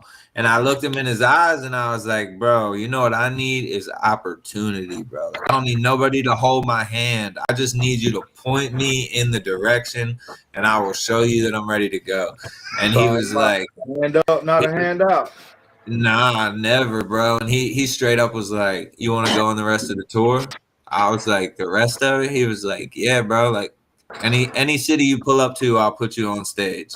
I was like, bro, say less. I went and got a rental car that night. Fucking got a blanket and a pillow because I ain't even, bro. I had $19 total. I had $9 in one account and $10 in the other, and it all worked out, bro. I think the only way to do it. I heard one of my friends. She's a female. She said this the other day. She was like, bro, just do it scared. Like, there, you know what I'm saying? Like, ain't no motherfucker that ever won big. Did he do it comfortable? Like, bro was scared and he showed up and did it. Like, just do it scared. If you wait till you're not scared, you're never gonna do this shit. Like, when I was in addiction and fucking suicidal and stuff like that, Kasky was one of the people I listened to that would like pull me out of that dark hole before I even really knew him. I think so. It was before I bought a house. We kind of had, you know, I was making good money. My wife was making good money. We still do, but a little harder with a house to, you know what I mean, move around with your pockets. Sure. I linked with Kasky. I've been trying to link with Kasky for forever. Like, when I was in addiction and fucking suicidal and stuff like that, Kasky was one of the people I listened to that would like pull me out of that dark hole before I even really knew him. Him and Mercules, both of them. And so I'd always wanted to do a feature with Kasky. So I'd hop in his live every time and be like, yo, how can I get a feature? Yo, how can I get a feature? And he never really responded, but eventually he was just like, he responded in a DM and was like, yo, blah, blah, blah, blah, for the feature. I was like, all right, bet, say less. So I locked in a feature with him. I dealt with CD Baby for my first 5 or 6 years. CD Baby full of shit. If you don't pay that extra to CD Baby, boy, they will hold your shit for a fucking month. They'll hold your shit for ransom. They will hold your shit for a month. Like, though, for real, man, yo, that's why I got mad as hell and put the other 2 projects out and pulled them off CD Baby. I was like, man, fuck y'all. He was like, why? Like, I ain't paying the extra. I shouldn't have to wait a whole damn month for my damn project to come out after I made the motherfucker. What the hell? Yeah, that's some squatted ass trucks riding like that. I got 4 different spinner hubcaps on my shit. Man, I'm banging, nigga. You lost one on the highway, didn't you? Constantly going up a hill. What the fuck? It make me wanna stop and stare. Said, ooh, it's hot outside. Come on and get in my ride. We can roll and touch the sky. Sweetheart. Jeans fitting right, she cute, thick, and she fine. Gotta fall in line cause she got my full attention. Barrel rides in the woods, the best place to be. Your horse need a break up on an ATV. Like I say, he is the producer who producing the beat, just like the song that we supposed to be talking about, the We Stepping track. He produced this track also. Is a trail ride track. You know what I'm saying? I did a trail ride song with a dance to it, so I had stepped into another lane just to show my diversity on how versatile I could be, and I'm not just a one track minded rapper. I don't stay in that one lane. So, you know, that was one of the first songs to break me back into the house, was the Hold Up Big Watts that I did with Joe Weed on the hooks. Hey, see, you know, for all the Joe hard work, I slid him in on the Fish House project. I got him in on that Hold Up Big Watts with GT Garza. I did a song with him and GT Garza for Watts. So, you know, that was one of the first songs to break me back into the house, was the Hold Up Big Watts that I did for Joe Weed on the hook. So, you know, a favor for a favor. You look out for me, I look out for him type shit. You really a musician that he got it from is in his DNA. Like, he was anointed with a gift to produce like he produced. So, you know, that was one of the first songs to break me back into the house. Was the Hold Up Big Watts that I did for Joe Weed on the hooks. Hey, see, you know, for all the Joe hard work, I slid him in on the Fish House project. I got him in on that Hold Up Big Watts with GT Garza. I did a song with him and GT Garza for Watts. So, you know, that was one of the first songs to break me back into the house. Was the Hold Up Big Watts that I did for Joe Weed on the hook. So, you know, a favor for a favor. You look out for me, I look out for him type shit. You really a musician that he got it from is in his DNA. Like he was anointed with a gift to produce like he produced. Yo, we can't use this shit. This shit is garbage. I'm like, this shit is so garbage. fucking mad, We can't dude. use this. So basically, like those, so I had to really dig down into my little crate, my little beats, my little crate, my little instruments and shit, and came up with my very first motherfucking drill beat and sold it to him. Hey, when you're in a band, man, you gotta put on your thinking hat and get the job done, man. Because like I say, I was working a 9 to 5 too, so I was only limited to weekends, and I use weekends for studio time. Like Monday through Friday, I'm not even thinking about studio because I got a job. But if it wasn't for no money for no feature, it's not nothing that's beneficial for me to go to the studio right now. I only dedicated my time to the weekend. Like I say, that was the best thing that he could have ever done. Because to this day, I would never, ever in my life sponsor another track from this man. And now I'm going ballistic. I'm trying to ring up the producer. I'm trying to call, and the nigga not answering the phone call. So what is my next move? You gotta move. You gotta think fast and move quick. Like I say, that was the best thing that he could have ever done. Because to this day, I would never, ever in my life sponsor another track from this man. He can't never get me to buy another track ever again in life. I don't even want a track if it was for free from the man. Say, man, if they believe in themselves, don't stop believing in yourself. You know, if it don't work for you when you think it is gonna work, you know, everybody don't come out with a hit on their first delivery. Everybody don't get that. You know, you gotta show a passion. You gotta have that mode to where, you know, you gonna keep going until you get your certification. Like I kind of got myself kicked out back then. So Switch House originally started back in 95, 96. I've been on away from the house for a couple of years, but I'm back in the mix. Back then, yeah, I was most definitely a part of it, but my departure from the Switcher House ended in 2002, man. Like I kind of got myself kicked out back then. I wasn't listening. So, you know, the results of me being kicked out was getting on my own. Why am I bitter when I had the opportunity and I blew it? I almost died. I was in the hospital for 3 weeks. And it opened up my eyes to my bullshit. That's when I seen my thoughts. Like, oh man, this shit is all me. Yeah, 2002 was the end of my Swisher House representation because, like I say, I couldn't get my shit together and I didn't want to listen, you know, and I had to pay the ultimate price. And, you know, like me being bitter really opened me up to my bullshit. Why am I bitter when I had the opportunity and I blew it? Nobody knew what I did but me. It was all me. I'm older and wiser now that I can say that you know, I made a mistake.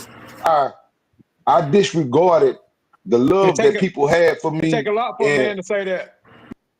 And the end result of me taking they kindness for weakness, I was on the outside with no way back in. Like I fucked up so bad to where I couldn't get back in the door, you know? And it was my fault. So I didn't stay bitter and have hatred in my heart because of my mistakes. I used to have fun to the point to where we used to have battles. Like we used to destroy each other car. Like we would have 3-4 cars going out of town, and we would have egg battles and throw snacks on cars and shit. We used to have fun, man. We used to enjoy being with each other. Like we really did. Yeah, we was in rental cars. We was in the rental vans. We would destroy the rental vans. We would destroy the rental cars. Whatever they was in, we would have a battle. We would just to have a good time, bro. Like we really enjoyed each other company, man. We really did. It was the rental car, man. We was in the rental car. We was fucking them up though. We were fucking them up. Did I have your window down? They fuck around and let the window down, yeah. Hey, I want to do a song like them niggas. You know, Slim used to look up to me when they first got in the house, because that's one thing that I was never a hater. I always embraced whoever came through the house with talent. You get what I'm saying? It wasn't, them niggas not from my hood, so fuck them niggas. No, it wasn't never that. See, when Slim came with the mentality, I'm not finna fuck up on no flow. You feel me? So Slim came polished. Slim, he free. Don't get me wrong. I love Thug. That's my bro. I'm not saying Slim ain't never freestyle, but I'm gonna say at least 96% of it was written, and the 4% was freestyles back then. If you're in H-Town Sunday night, make sure you tune into the box.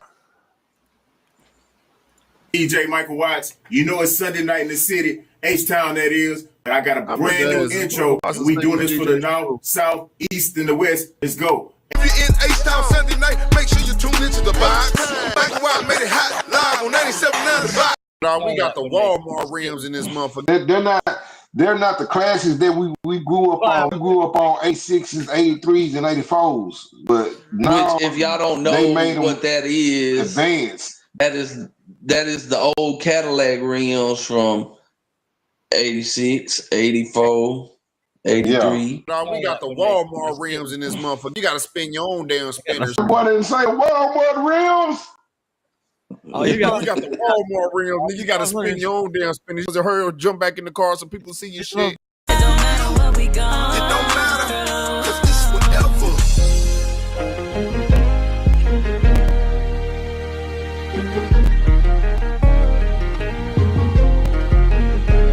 It don't matter, cause this is whatever. Don't you just love somebody who can sing? When you hear in your ear. Shout out to LaQuia, Austin, Texas, man. She did a thing on that track, man. Shout out to D1 to Trust too for making that song happen. But that junk there came out pretty good though. Put it together for the world to love, man. I don't want to just be the only one that love the music. I want other people to love it. Yo, like, what was the main thing that make you turn up when you get in the booth? Say, man, it really be the production. You know, like I'm in a comfortable spot with a good producer that really want to help produce me to the best. Like he don't want me to slack, so he's not gonna slack on the production. That's what he's, like a part of the motto. Like, man, I ain't gonna let you slack because I ain't gonna slack on the production. So, it's like we got a good chemistry going on. So when I come, it don't never feel forced. Nothing never feel forced. Nothing never feel rushed. It's, we take our time. I come up with a hook and he'll build the beat around the hook. And then when I lay my verse, he'll mix and master the song through the verse. He don't wait. It's not in a two-pronged track. He's an actual producer. So he's doing it the STEM way. He's going all the way to a professional way to make sure the quality comes out. Exactly. But he had brought it to me like, I tell you what, if you want me to make tracks for you, he said, I'll just start you off with $250. You can give me $250 for the start, the production, and then pay $60 an hour for recording and mixing and mastering. I said, oh, nigga, I'm locked in. That's a done deal. Let's start right now. And we started working. And I've been working with him, since 2020. And I try to turn everybody on to him who hear the tracks and be like, hey, man, that's fire. hey man, you want the number? You can reach out to him, tell him I sent you. I'm not trying to keep him condemned to only producing for me because he got so much talent in him that, like I say, he's anointed. He got a gift. He needs to be shared with the world. It shouldn't just be one person to benefit off of him. Hell no. I was like, man, I want to remake it, but I want Bass to do the beat. Bass told me because when I did the beat with the original one, I got someone in Dallas to do the beat. So since I'm working with Bass, now I'm like, I want Bass to reproduce the beat for it, and I want to relay this song.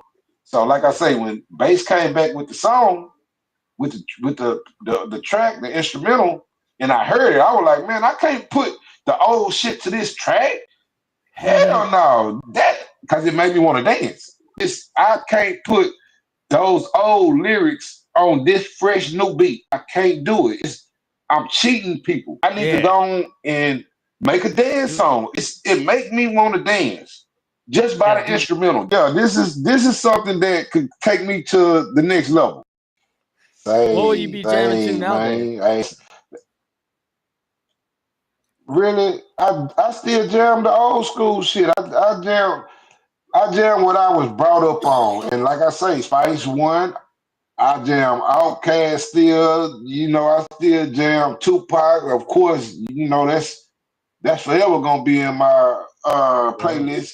You feel me? But I try to play whatever I can, like to get me back to where I came from. Cause the new era, the new era, the drill rap. I mean, people get jiggy with it, but sometimes I get lost listening to it. Like, I guess my mind don't think as fast as they be saying what they saying. I don't know. It just, I'm not taking nothing away from it. Is they craft? That's what they do. Some of them sound actually good, but some of them I be like, man, what the fuck? How y'all? Even in between the drum How and the y'all? snare? You get jiggy with this? When a song made me feel good to the point where I didn't want to write to it. I'm like, man, I can't even write to it. And my partner, he kept on calling. He was like, man, did you write to the track yet? I'm like, nah, man, I ain't wrote to it. Man, you need to write to the goddamn track. He's my biggest pusher. And I'm like, bro, I don't want to write to it because I don't got the treatment for the hook. I say I got a hook, but I need the treatment for the dance in order for me to write to it. And I had to reach out to the lover, the girl that wrote the treatment. And once she wrote the treatment and sent me back what she did to the treatment, I was done with the song in like an hour. I was done. What will you be jamming to nowadays? Really, I still jam the old school shit. I jam what I was brought up on, and like I say, Spice One. I jam Outkast still. I still jam Tupac. Of course, that's forever gonna be in my playlist. You feel me? But I try to play whatever I can, like to get me back to where I came from. Cause the new era, the new era, the drill rap. I mean, people get jiggy with it, but sometimes I get lost listening to it. Like, I guess my mind don't think as fast as they be saying what they saying. I don't know. It just, I'm not taking nothing away from it. Is they craft? That's what they do. Some of them sound actually good, but some of them I be like, man, what the fuck? How y'all? Even in between the drum and How the snare? y'all? You get jiggy with this?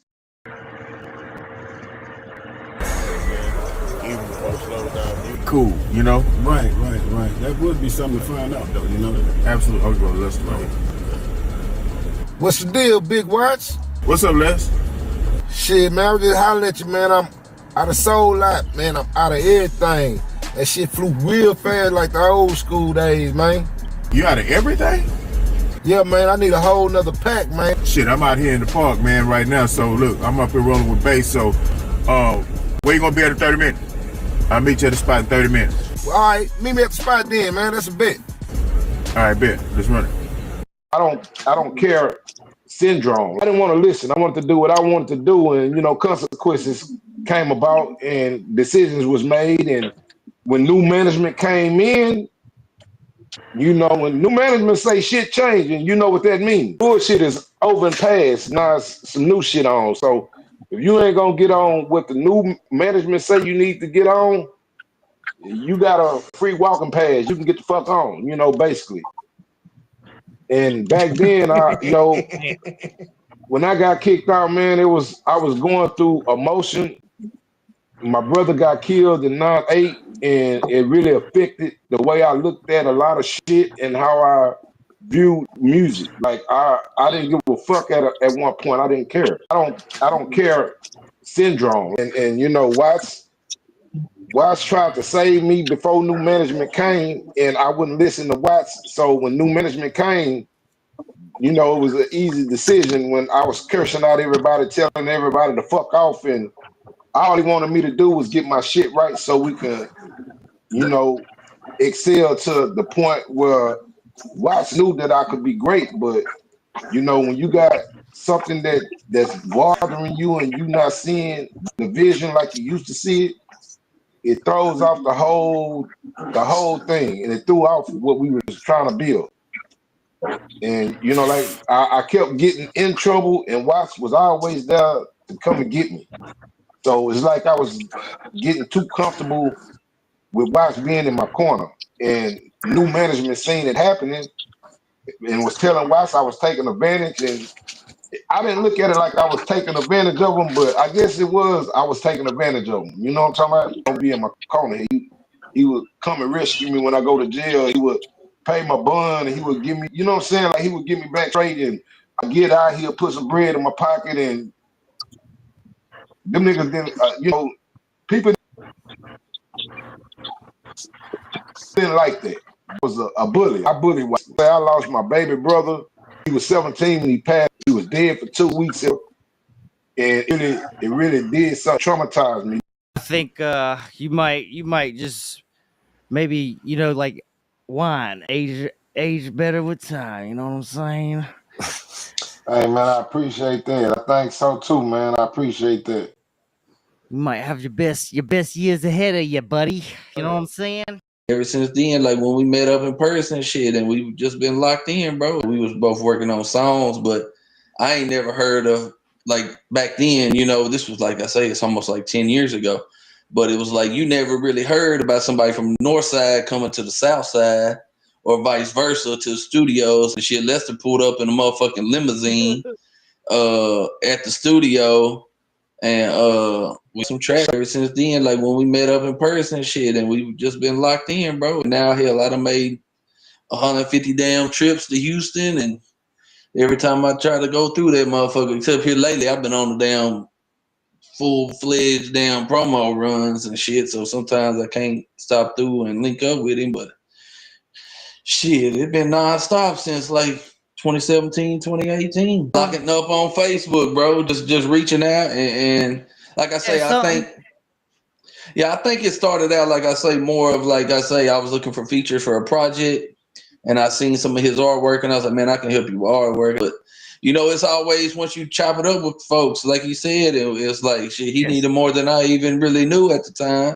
And then he said, shit, once that bitch got completed and went through, shit, I think he knew that I knew what I was talking about. And that what sealed the deal. That's exactly what sealed the deal. So what mind state are you in now? Say, man, I'm in a straight positive, let's go get it mind state. You know, like I say, when reached that, because you know, I was always affiliated with the movement of Swisher House, but I wasn't a part of the organization no longer. You know, like I say, when new management came in, all of me being in that light was done. Like, we not giving him the torch no more. He not gonna get the spotlight. It wasn't, like I said, it wasn't my decision. It was new management decision. So when I seen that I didn't stand a chance of getting back involved with the house like I used to be. I had to get on my A game and transition on my own to where now I'm gonna be a record label. I'm gonna try to give people an opportunity like Watts gave me an opportunity. I'm gonna open up some doors for some people like Watts open up the door for me. But I wasn't really affiliated because, like I say, here it is again. I'm on the outside looking in. I'm not getting invited to events. I'm not getting invited to studio time. Feel about that. The beat it makes you feel a different energy, man. Especially with gold bars. It like makes me happy, kind of like. He said happy. That shit makes me want to go get it back. Yeah, man, because I believe like music moves your soul, man, and that it just that instrumental alone kind of made me feel like happier than I was before. That's how when Shazam came out. That's how I started shopping my tracks. But the way the industry set up now, it's so easy to check because you got apps like Shazam that let you know. Like if you shopping for beats, you can hit that Shazam while the beat playing, and Shazam gonna let you know, hey man, this is a sample, this is instant X beat. This is not. They gonna let you know. See, that's what I used to do. That's how when Shazam came out. That's how I started shopping my tracks. I shop my tracks solely through Shazam. But now that I work with Bass, see, I know Bass. He don't sample. I mean, he'll do a sample, but he'll replay that motherfucker. He'll replay a sample. He might use a sample in the beginning to structure the beat, but when it comes down to finalize it, he'll replay it.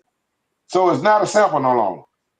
And you know where it's coming from, and you You know feel it me? ain't out there. The Swisher House OG back at it, man. I'm back in the house, nigga. That's the Roy This is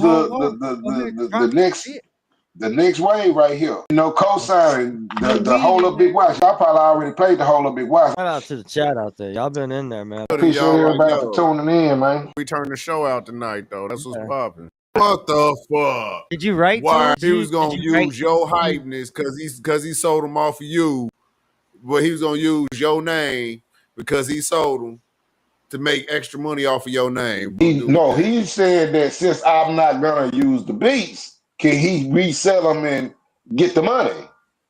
And I'm like, yeah, you gonna give me my money back what I spent on it? Yeah, but he didn't want to do that. Nigga started laughing at me on that. Like what the fuck funny, nigga? Did you I even spent money on all those tracks and I didn't use one, and you being funny?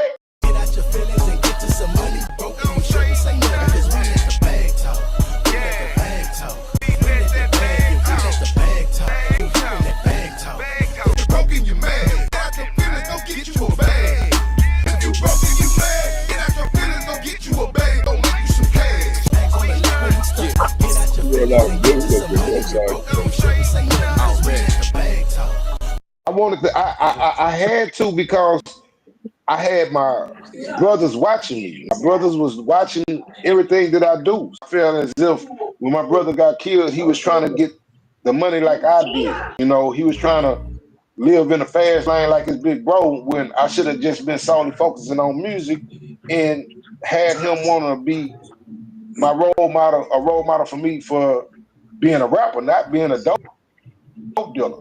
Yeah. Not being a dope that's fucking all the hoes and, being the talk of the city. For being a rapper that got his mind on, hey man, this business, I'm finna get to this here. Once I got past, I can't never get past losing my brother because I think of my brother always. Like, I still think about the good days, the time that we spun together. He was 17 when he got killed. That's all I got is those memories. I keep pushing because of my brother. He believed that I was going to do something big in the industry, and it's not too late for me to do something big. Motherfuckers don't like ODR. What the fuck, man? ODR are one of the most hated, man. I'm telling you. You got a fan in the comments that says, is this an ODR interview or what? Shut the F up. God damn. That's what they said. I had to laugh about that. Sorry about that. Oh, you good? All right. We get these little whack motherfuckers every now and again. Yep, every now and again. Shit, let them be. People be people, man. It don't matter what kind of. We accept y'all whack ass motherfuckers too. We accept y'all. That's right. We neutral as fuck, man. I don't give a fuck. You can say Thanks what you for want in the watching. Make sure comments. you like and subscribe. Stop unsubscribing after the show. Put some blue magic in We be roasting and doing a bunch of foolish shit on here. I'm like the comedian. Me and Kai do comedian shit on here. We be just joking. You had your bag, I dog. said your cornrows was rolled a little too tight in that one video. I wasn't looking at the screen at first, and I heard Loosen you. that shit up. Put some You blue was magic talking on in the that live, shit. Loosen man. that shit I up. looked up, and I was like, damn, that's a different Joe right there. For real. That's the throwback right there. Love it. I like Tim McGraw. Billy Ray Cyrus too. Don't tell my heart. Well, Tim McGraw's daddy was the pitcher for the Chicago Cubs. Just Mike don't McGraw. think he'd understand. Rudolph, that's me every day. You see that lint roller you just had? Yeah. Every day. What we doing over here, bro? Damn. He said, damn, I stink. I put some deodorant Just like that. That's me before I go to work. Let me know when you're done. My old lady got some Can of the you- cats. I don't even know since how you many guys they are got in it, no more. Can you My still lady, get the cat samples lady. off of old albums, or is it a hard problem to do when you're producing? Is it harder to pull up samples? Is that half the issue? Yeah. I mean, I guess you got to get a hold of the person, if you want to do it legally. Yeah. My producer has all of my fucking all of my media and my fucking samples and all my songs and shit. I'll be like, yo, bro, I'm ready to do a new song. That song, bitch, to go in one of my songs and clip out an area and use it for the hook. Yeah. I haven't done that before. I want to try that. Yeah. You know what I mean? That's the one thing that Hit us rap up, KI. has over all the genres. Yeah. I mean, that's the thing that rap has over all the genres right now is hooks. I mean, that's the thing most artists like rock, country, metal really needs to pay attention to rap and the hooks they're doing. Because rap's hooks, in rap music, the hook is everything. I mean, it's everything in that. And that's my love of rap is the hook. We get older, we get wiser, and we start learning that everything ain't other people's fault. You know what I'm talking about? Everything ain't fault. Like I said, I had to take ownership. I had to take accountability for getting myself put in the situation where I was kicked out. Because, being the first member with the real genuine love that Watts wanted to see me be successful, because it was genuine. It wasn't Watts was pretending that he wanted me to pop. He really wanted me to pop before my brother got killed. You feel me? He wanted me to pop before, but I was in the dope game at first, and I had to find a way to break away from that part, because who don't want the easy money and to live like a boss? Who don't want that? I had to break away from that. Understandable, bro. Who the fuck is you? And like with bass, when I came in through Beethoven, I met Beethoven. I actually met Beethoven in 2020. I met Beethoven in 2020. When I met him, I was doing a feature for someone. And when I came in, I did the feature, and Bass, I guess he never knew who I was. He didn't know me. So when I came in and I jumped on the track, and to him, he never heard nobody come and kill his beat like that. So he was like, damn, man, who the fuck is you?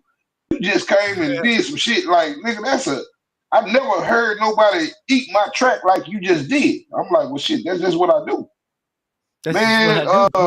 We need to work.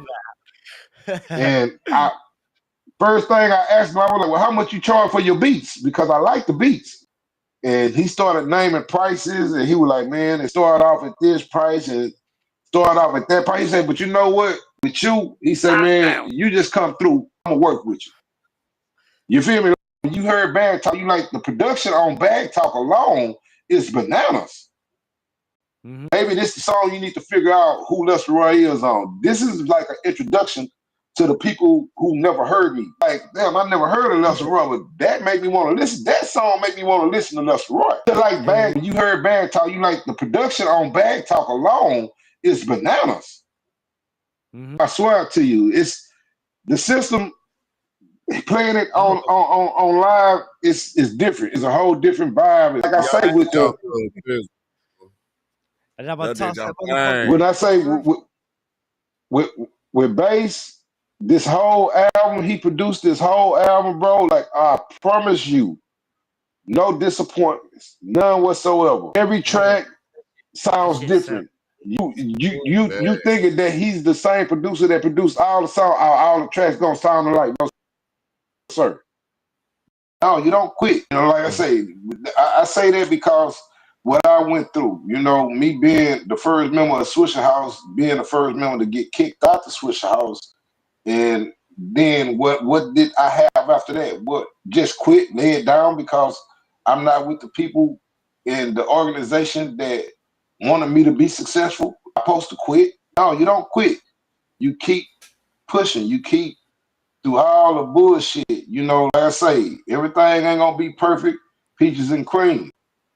But if you believe in your craft and you work hard at your craft, eventually something will pop. So, you know, just keep pushing, man. Now, when I get what I want, I'm gonna give you 150. Like, he told me 100. He was like, man, I'll do it for you for 100. I said, if you do what I like, I'm gonna give you $150. He was like, oh, hell yeah, let's do it. So, like I said, I went and got him a pack of cigarettes and 2 old E40s. We went back to my house. He sat in there. He drew some shit. I told him, I said, I want to like this, do this. I want the roof to be this and that. He'll do it, and he'll show it to me. What you think? I'm like, man, I don't like that. That ain't it. He'll tear up the paper and start a whole new one. He'll draw that. What you think about this? I don't like it, man. That ain't what I'm saying, man. You got to make this like this. I want the roof to be sideways, like there's a party going on in the house. I want it to be like it's jumping so hard that the roof about to blow off because the music is playing so loud. And then I want that blunt because we the Swisher House. I want the chimney to actually be a blunt smoking. You feel me? I want it to look the way I want it to look. And he was like, I got you. We sat in that house for about 5 hours. I'm not gonna bullshit, no lies.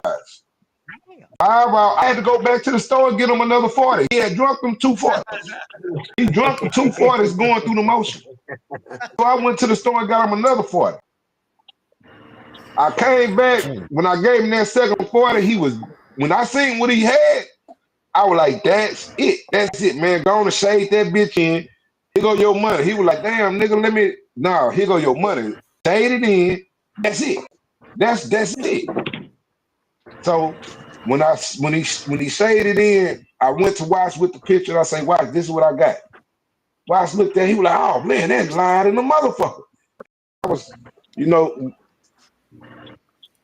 I had to watch my mom bury my baby brother. You know, that's hard. Like I wouldn't wish that upon nobody, my worst enemy, that, you know, they parent got experience burying their sibling. And like I say, when he got killed, police officer, they got fired from the force. And they tried to make it like it was self-defense. So, you know, the system is so corrupt that whatever they say on the paperwork, that's what they gonna go by, not the truth. You know, hey man, you don't know how many times I wanted to go and shoot up the police station. I wanted to go shoot up the house that the police, because it was in a house. You know what I'm saying? Like, the police got fired from the force because he was taking dope from. You say what? I said, but now you're back. I was gonna say now you're back, and you can make you can do it for him. Oh man, as always for my brother, man. Like I'm blessed to be in a position that I'm in, to be back working with Watts, because like I say, 98 to 2001, I wilded out real raw, and I had no conscience. I cursed people out. I disrespected people, and I'm talking about the people that love me, put me in a position. Those weren't the people that I should have been handling the way I handled. But you know, when you're going through things in life and it's unexpected. You know, I wasn't expecting my brother to get killed. That wasn't something that I was prepared for. So I dealt with it differently. It really messed up my mental. So that's how I came in contact with Watts, because with Difficult, because at the time I was working on a song on Mother's Day for my mom. I was doing a Mother's Day song, Hey Mama, and I needed a singer on it. I was gonna go and put auto tunes on my voice because I can't sing worth the shit. Like I try to sing and I sound injured, like an injured animal or some shit. But I had reached out to him and he was like, yeah, man, I do the hook and I do a bridge or something. I'm like, you know what? Yeah, I'll give you a bridge. When he came to the studio and laid the bridge and the hook, I said, man, I got something else for you, man. I want to do something else with you. Because the song that we did, the Hey Mama, it came out beautiful. Man, after I got kicked out in 2001, I was bitter, man. I'm not gonna lie. I was bitter and I felt abandoned. Like, you know, I just lost my brother and I was going through the motion and you know, I felt abandoned, but then when I look at the facts, like how should I feel abandoned when Watts was always there saving me when I was getting in trouble? Every time I went to jail, he was bonding me out.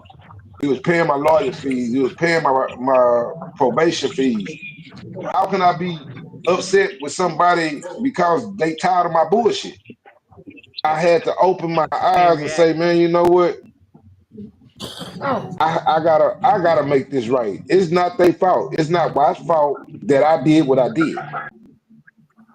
So I can't be great if I'm hating somebody who gave me an opportunity to be great. Because Watts gave me the opportunity to be great, and I got fondled, man. What was your memorable performance you had over the years? Do you have any crazy stories or performance you'd like to share? Look, when you say performances, hey man, we first the second wave with Big Pick and Big Tiger, and yeah, when the wave that the world knew before Mike Jones, I'll say. We had a show in Bryan College Station for my boy Big Red. It was his birthday, and we did a concert that day. And I was drinking, of course, you know, we was drinking, and I got pulled off the stage, man, and I got fondled, man. Like it felt actually good too, because I still remember the way I was feeling when they pulled me in the crowd. The girls was just all over it. That was like I'll never forget that moment. Yes, I got fun. They was grabbing parts of. Look, I had one with a nut, one with my piece, and hey, man, it was a fight. I was praying that they weren't gonna pull it apart, but they kept it there. They just wanted to feel. Yeah. I still got all my shit. I'm cool. Yeah, it was still intact. It was still in the right place, man. I don't want to be in it. Take me out of it. You tell them you don't want to be in it, and you'll be in it. So that's the key, huh? Reverse psychology. That's what that is. You said you didn't want to be in it. You know better than that. No, I tell you straight up. You already know. You know I don't sugarcoat shit with you, Joe. We got a relationship where I'll be straight up with you. Nigga, you don't like it. Oh, well, you'll get over it. Just like you be straight up with me. I might not like it. You be like, oh, well, you'll get over it. And that's what we do. You get over the shit and move forward. Right. That's a good relationship to have. I ain't no grudges. I don't hold no grudge with you. You don't hold no grudge with me. That's why we cool. We all be dealing with life, so you know you just gotta let shit play as it play. Play it as it. Maybe if you're on the road, man, maybe we can get a show on the road if you got good, connection. You got some time, man. That'd be cool to connect while you're on the road. I got some country type music. Hell yeah! I'd love to open up for y'all. Shit. There, man. I used to open for a bunch of rap bands, and I loved it, man. Like you'd roll in, and if you got them dancing, you know you had something going good. You know, because they weren't expecting somebody to come out in a cowboy hat. Music's music, man.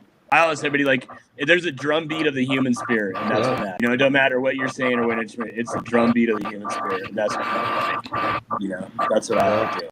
I mean, that's the one thing that rap has over all the genres. Yeah, I mean that's the thing that rap has over all the genres right now is hooks.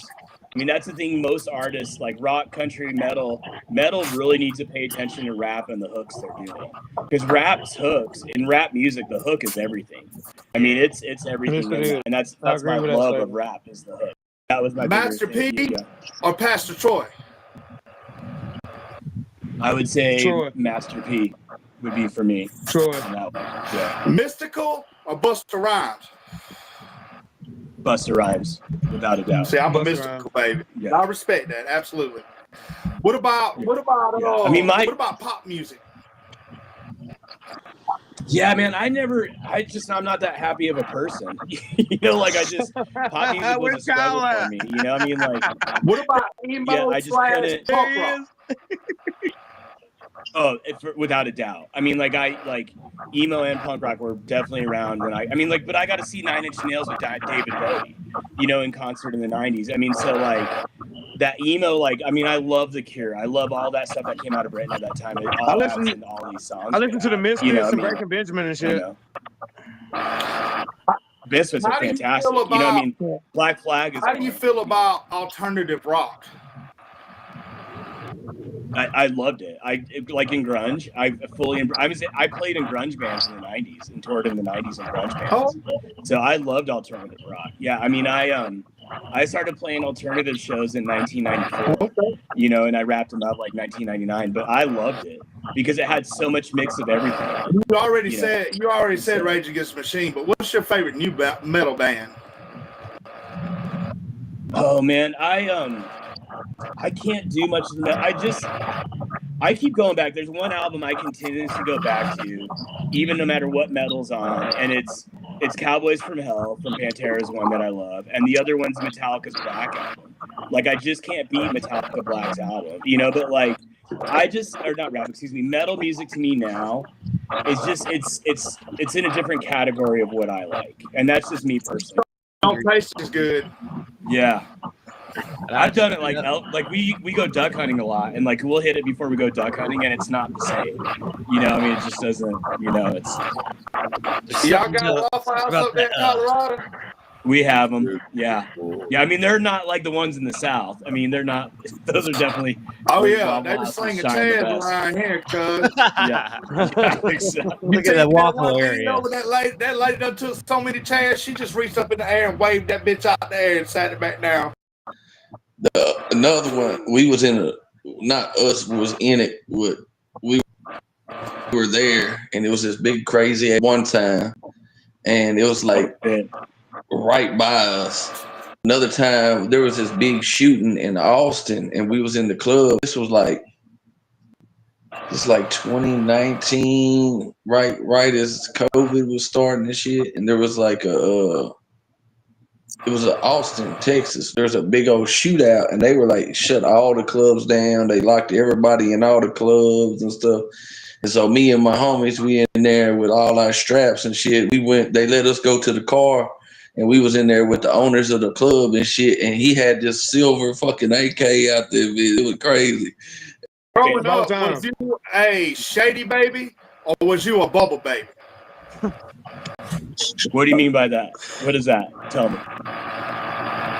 Did you listen Bubba to Sparks? Eminem? Like, or Slim did you Shady? listen to Bubba Sparks? What's that? Bubba Sparks or Eminem? I can't hear you. Broke up. Oh, Bubba Sparks like or Eminem? I mean, I like Eminem because primarily I like Dr. Dre so much. All right. You know, I mean, that was my Master favorite P thing. or Pastor Troy? Yeah. Have you guys ever been to a Waffle House sober? I mean, like, all the time. I mean, like But if sober you at catch like me 1 in the anytime morning. at dark, Myself. Yes, I have been at sober at 4 in the morning. At a Waffle House? I had got off third shift and I was hungry. Don't taste as good. Like we go duck hunting a lot, and like we'll hit it before we go duck hunting, and it's not the same. You know, I mean. I'm singing out the window, playing my guitar. Hell yeah. If I can make Denver through the dark tomorrow, I should be in your arms. In your arms. Don't taste as good. Yeah. I've done it like we go duck hunting a lot, and like we'll hit it before we go duck hunting, and it's not the same. You know, I mean, it just doesn't. You know, it's.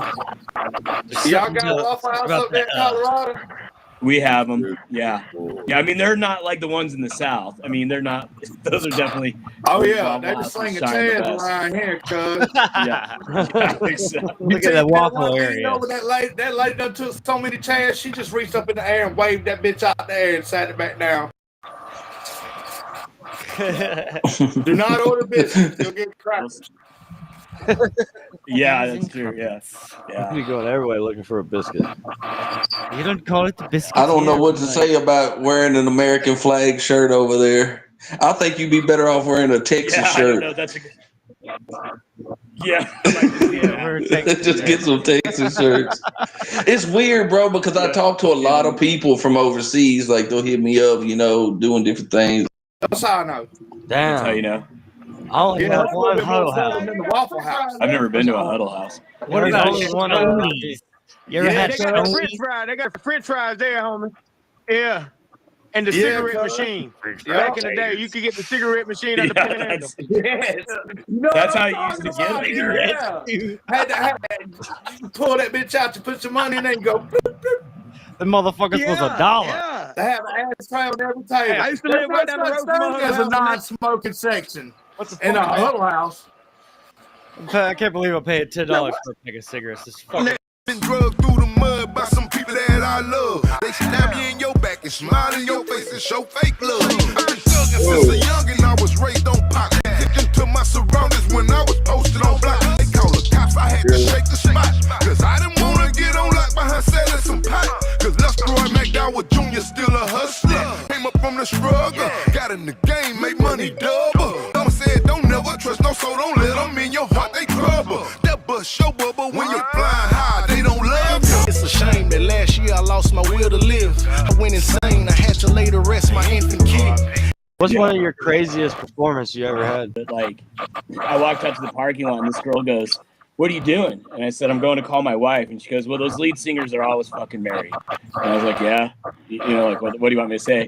And she goes, "I go, but my guitarist is single." And she goes, "Oh, no shit." And she ran in and cornered him, and it was getting serious. Like, there's that shit that happens, you know. Like, oh, we had a dude in Montana. He came up to us halfway through our set, and he was like, "Hey, you guys want a donut?" And we're like, "No, man, we're good. It's like midnight, you know. We're playing a late set." And he's like, "I make donuts for the musicians." And we're like, "No, man, we're good." And he's like, "All right." He's like, "I'm going to put them behind the bar for you.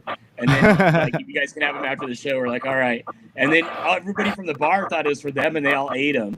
And then like halfway through our second set, like everybody was feeling really good. And like the heads were going down. I was like, "Oh, man, I'm glad I didn't eat that thing." You know, and so because he was just, like, I don't know if they're edibles or something else. I don't know what he had in them, but like, I just didn't trust like some dude offering me a donut, you know? Yeah, he was persistent with that donut. Are you sure? Oh, well, I'll put him behind the bar. I was like, man, I watched those videos in the 80s when I grew up about not getting in the van and candy. Like, just, ain't got no Heaven's Gate over here. Another one, we was in not us was in it, but we were there, and it was this big crazy at one time, and it was like right by us. Another time, there was this big shooting in Austin, and we was in the club. This was like 2019, right as COVID was starting and shit. There was a big old shootout, and they were like shut all the clubs down. They locked everybody in all the clubs and stuff. And so me and my homies, we in there with all our straps and shit. They let us go to the car, and we was in there with the owners of the club and shit. And he had this silver fucking AK out there. We had to put everything, but we was sitting there with him ready to shoot something in Austin. That them fools came to the club that we was at. They was like, "Fucking, y'all got some straps with y'all?" We're like, "Yeah, we come from the country. We ain't coming up here just naked." Hey, bro, that was, and then but they kept us there till like 3 a.m., bro.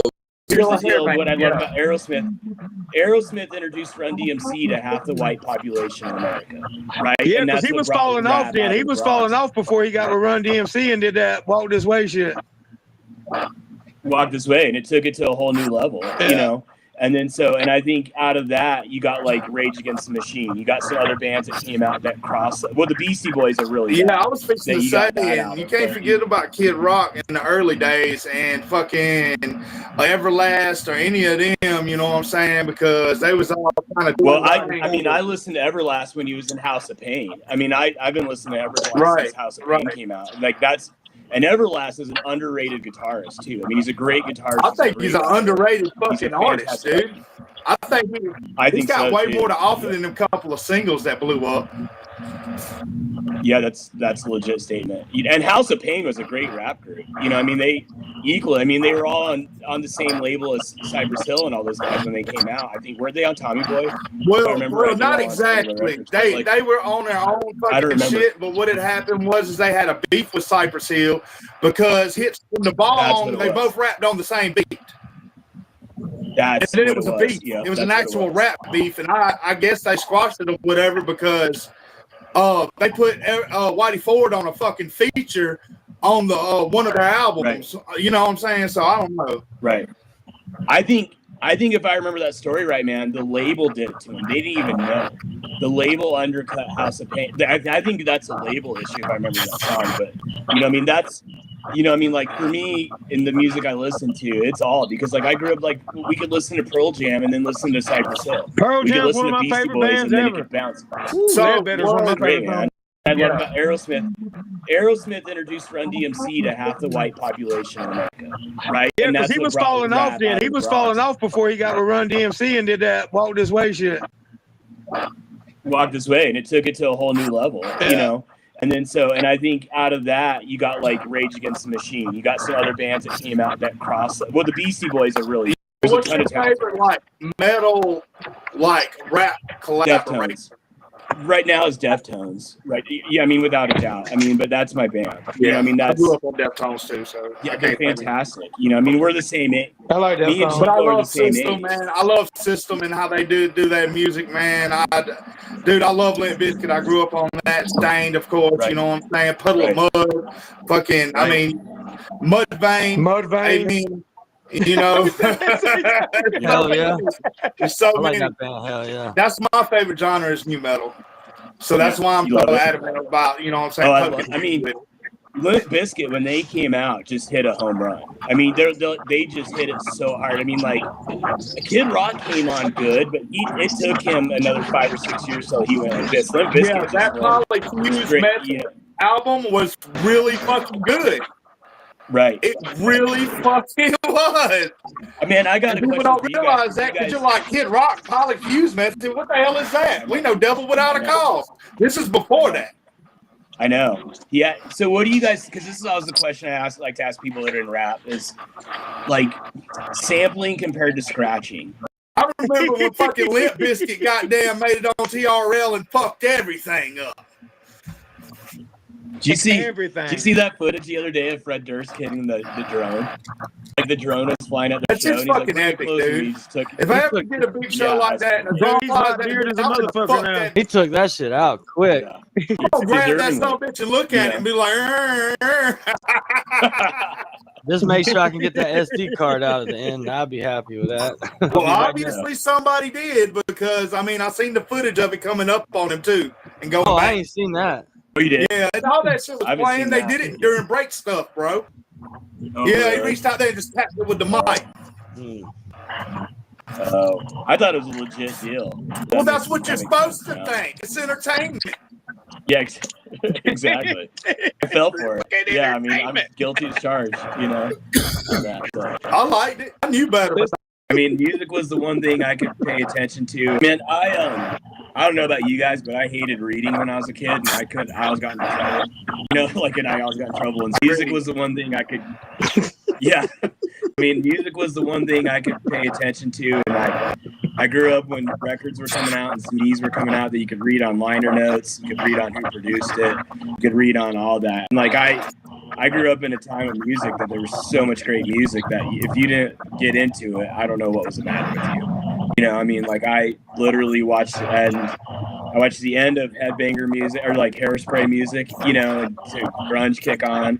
I watched from rap go from like dance rap and street dance to like fantastic rap that I loved growing up on. I mean, like I just grew up in the right time for music, and it was you had to watch a source to watch it, which was MTV, and I was a pure junkie for MTV. You know, there wasn't 500 channels to watch music on. There was one. You know, and you could watch Headbangers Ball, then Yo MT Raps, and then alternative. What's one of your craziest performances you ever had? For me? Yeah. Yes. Oh man, I had shit. We had one. We did this tour in July. We had this tour in July, and I went out, like I had a guitarist with me, and it's not that crazy. We're not that wild, but like I walked out to the parking lot, and this girl goes, "What are you doing?" And I said, "I'm going to call my wife." And she goes, "Well, those lead singers are always fucking married." And I was like, "Yeah, you know, like what do you want me to say?" And she goes, "I go, but my guitarist is single." And she goes, "Oh no shit!" And she ran in and cornered him, and it was getting serious. I mean, she was on the hunt for somebody. Like, yeah, she was legit like gonna get somebody. You know, but that's about it, man. I mean, like normal shit we get is like hitting a fucking deer, you know, like and trying to get to a show, like blowing a motor and trying to get to a show. Like there's that shit that happens, you know. Like we had a dude in Montana. He came up to us halfway through our set and he was like, "Hey, you guys want a donut?" We're like, "No, man, we're good." It's like midnight, you know. We're playing a late set. And he's like, "I make donuts for the musicians." And we're like, "No, man, we're good." And he's like, "All right." He's like, "I'm going to put him behind the bar for you. And then like, you guys can have him after the show." We're like, "All right." And then everybody from the bar thought it was for them and they all ate them.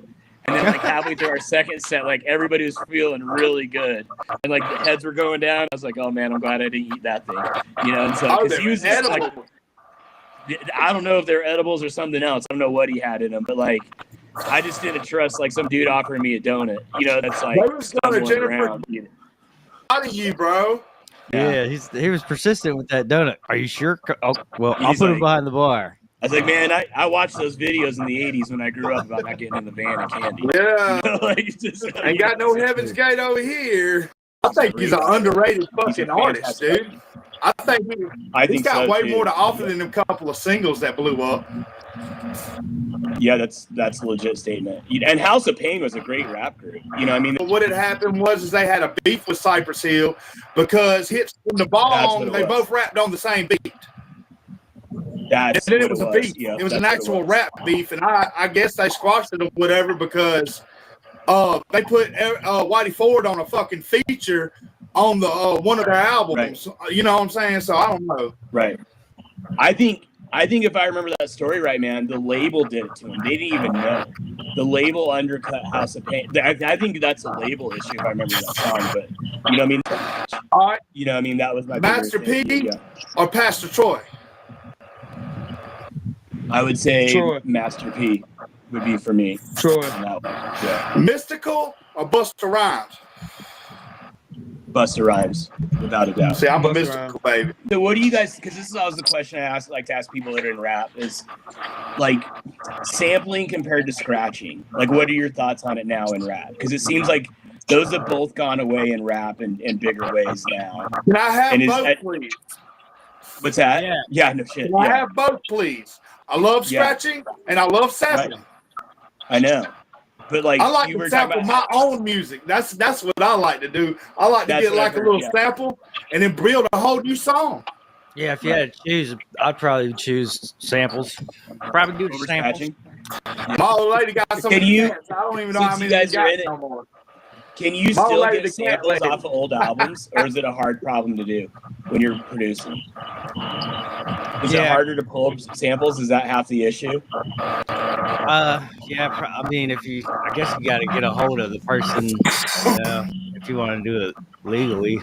Bro, they are key to Texas. It's weird, bro, because I talk to a lot of people from overseas. Like, they'll hit me up, you know, doing different things, especially like since we hit the iTunes charts and from the UK and Australia and all that type, Finland, Sweden, those places. Bro, they are key to Texas. They know Texas. You could ask them to name other states. Oh, they love it. It's like they can name New York, California, maybe Florida, But like you start asking any other states, they love Texas though. It's something about it. They love Texas and Texans, bro. I don't know. They do. But they don't like America. Like I did a podcast. But they don't I did a like that podcast over there. recently in UK. No, but like they're just fascinated with how much land's in Texas. Their fascination. Oh, They can't get over like that. It's that big of a state. I mean, Because all of their that's what I've countries are noticed. like is, really small. Yeah. Your Yeah. state's Yeah, their country's the size of Houston. Like, what are your thoughts on it now in rap? Because it seems like those have both gone away in rap in bigger ways now. Can I have And is both, that- please? What's that? Yeah, no shit. Can I Yeah. have both, please? I love Yeah. scratching and I love sampling. I know. But like, I like you to were talking sample about my own music. That's what I like to do. I like to That's get what like I've a heard, little yeah. sample and then build a whole new song. Yeah, if you had to choose, I'd probably choose samples. Probably do the over samples. scratching. I could It's just kind of scratch. hard to find anybody to scratch Samples. these days. The only thing that That's you what I can was get wondering. scratched is like this generic ass fucking plug-in you have for Pro Tools or whatever. Yeah, so it's not like live like how they used to do it and shit. You know what I'm saying? Right. Because my sampling and scratching I love is when they went Chat like back GPT that to shit. the 50s and 60s, and like Cypress Hill did it. You know, like Limp Bizkit even did on some. You know, I mean, there was Ice Cube did it. All the new metal You know. bands had a DJ. That's one of the reasons I love it so much. Right, exactly, yeah. Slipknot, I mean, when they first came out, they still got the same DJ. They but did. That dude was sick. Yeah, they He did. was I mean, sick like with I was it, a big dude. Corn fan. the too. one. I was a big Oh, Corn that was fan. good. Yeah, I John love Stendalis Korn. fan. Korn was You fantastic. can't leave Corn out. I mean, that's everybody Oh, knows Korn, that. Let's Korn. talk about it. Yeah. My bad. I heard something else. Corn. Yeah, I mean that first album Korn did was unreal. That was a great, Chutes and Ladders. That video when it came out just blew our minds. We couldn't even take it. And like we were playing You got shows. these gangbanging looking motherfuckers making that type of fucking music. It was unreal. I love it. I mean, that's the genre I'm in now. I love everything about it. Right. I mean, but I go. I You don't broke not, my heart. not pop country. I'm not in pop country at all. That's What's just your not. I'm favorite country artist? Waylon Jennings would be mine. Or like that. Boy, group, those everybody Outlaws. says that, don't they, Yeah. Chris? I swear to God. But I'll go back. I mean, I'll go back beyond that of like that whole era of him and the That's people the that realest Waylon Jennings was a motherfucker to ever do this gangster, shit. man. yeah. Mine Gangster was- country. All Yeah. that was a gangster. Mine's Tim McGraw. Yeah. And like every show we were playing at that time, because we were touring at that time, like everybody went to Drop D and started playing just like Korn. I mean, it changed. Love a Drop lot of D, stuff. man. Yeah, I mean, I just think changed Jeff it. Tone started that though. You know what? Well, that goes back to a band called Hum that did that too. Hum is where Deftones came out of, but like it's an interesting. But like, I think it came out of like, I think it goes back to like some Led Zeppelin stuff and some alternative tunings that Jimmy Page did that those guys grabbed. But that Drop D when it came out, Deftones definitely embraced it. Limp Bizkit definitely used it. Stain, all those guys used it without a doubt. What do you think about country music? I grew up in Colorado. I was born in Utah. I grew up in Colorado, in this town called Boulder, Colorado, which I'm sure everybody knows about. And then I've been playing music since I was 15. It took 20 years off of music to help raise my two daughters with my wife. And then about 2 years ago, got back into it. And just been on this ride. It's just been amazing and a great time to do it again. Second time in music, which is pretty fun and blessed to have. So. I think that's important though to keep it fun. You know what I mean? Like you can't be that serious about it. Everybody like you got to imagine you're 13 years old again, just wanting to write a line that makes sense. Like you get too serious about it, you start putting yourself in a hole. You're not going to make any music at all. No matter what genre you're in. So what's some new stuff you got coming? We've been recording for 6 months, and this album comes out in October. So it's 11 songs, and like American Spirit, the one he plays on it, and we moved from like That shit's solo gonna be to fire. solo duo. We did them up. So there's bass players, drummers, fiddle players, pedal steel players. You name it. There's a harmonica in it. You name it. We added it to this album, and so we did slide guitars. We did not do a cowbell. That's the only thing we did not do. Yeah, we added all that in there. So, yeah, it does. My hope for the album is it's like a roller coaster where you're doing this with your emotions and your You feelings kind as of you just listen to explained it. that, so. Yeah, I mean, it starts I'm off kinda heavy, looking then it forward goes to it now, mellow. you know what I'm saying? October 23rd is when it hits. Pre-order is, we didn't pre-order because we have a single coming out before it on the 14th. And so that wrapped up today up in New York. We recorded in Colorado. It got recorded in Colorado, Nashville, Memphis, LA. So all those artists came together to record on it. We recorded in all those places. And then now it's being mastered up in New York. So we're pretty stoked about that. So we'll see if it does good. As you guys know, if you can't make music you don't like, it's not worth doing. There's a final version now we're getting ready to release in October. But, it deals with, it's a song I like, but it deals with that. We have this thing in America right now where we want to build these like kids that are super brave and super risk takers. And to me, like, we don't pay attention that there's a downside of that, right? Like there's a side of that gets dangerous. And then we criticize these kids, their troubles and their menaces to society when we created them on our own. So that's the irony of that song is we're like, hey, land of the free and home of the brave, but if we don't like it, you're a horrible person. And that's what that song kind of touches on is like, what are we being responsible for that we're raising kids in, kind of deal. And it's a self-reflection song of excess is what it is. So the female character in it is truly myself. It just, you don't want to write it about some dude dancing in the, dancing around, so, but it's about that excess we all live in, that we have to hit a boundary line of like, this is where I stop. This is where I'm good. And if I push past this, then everybody thinks I'm a horrible person. But really, we create that on our own in the United States, in my opinion. That's just my theory on it, Yeah. This man just had a whole custom hat made in the music video. Oh, man, yeah. Oh, yeah.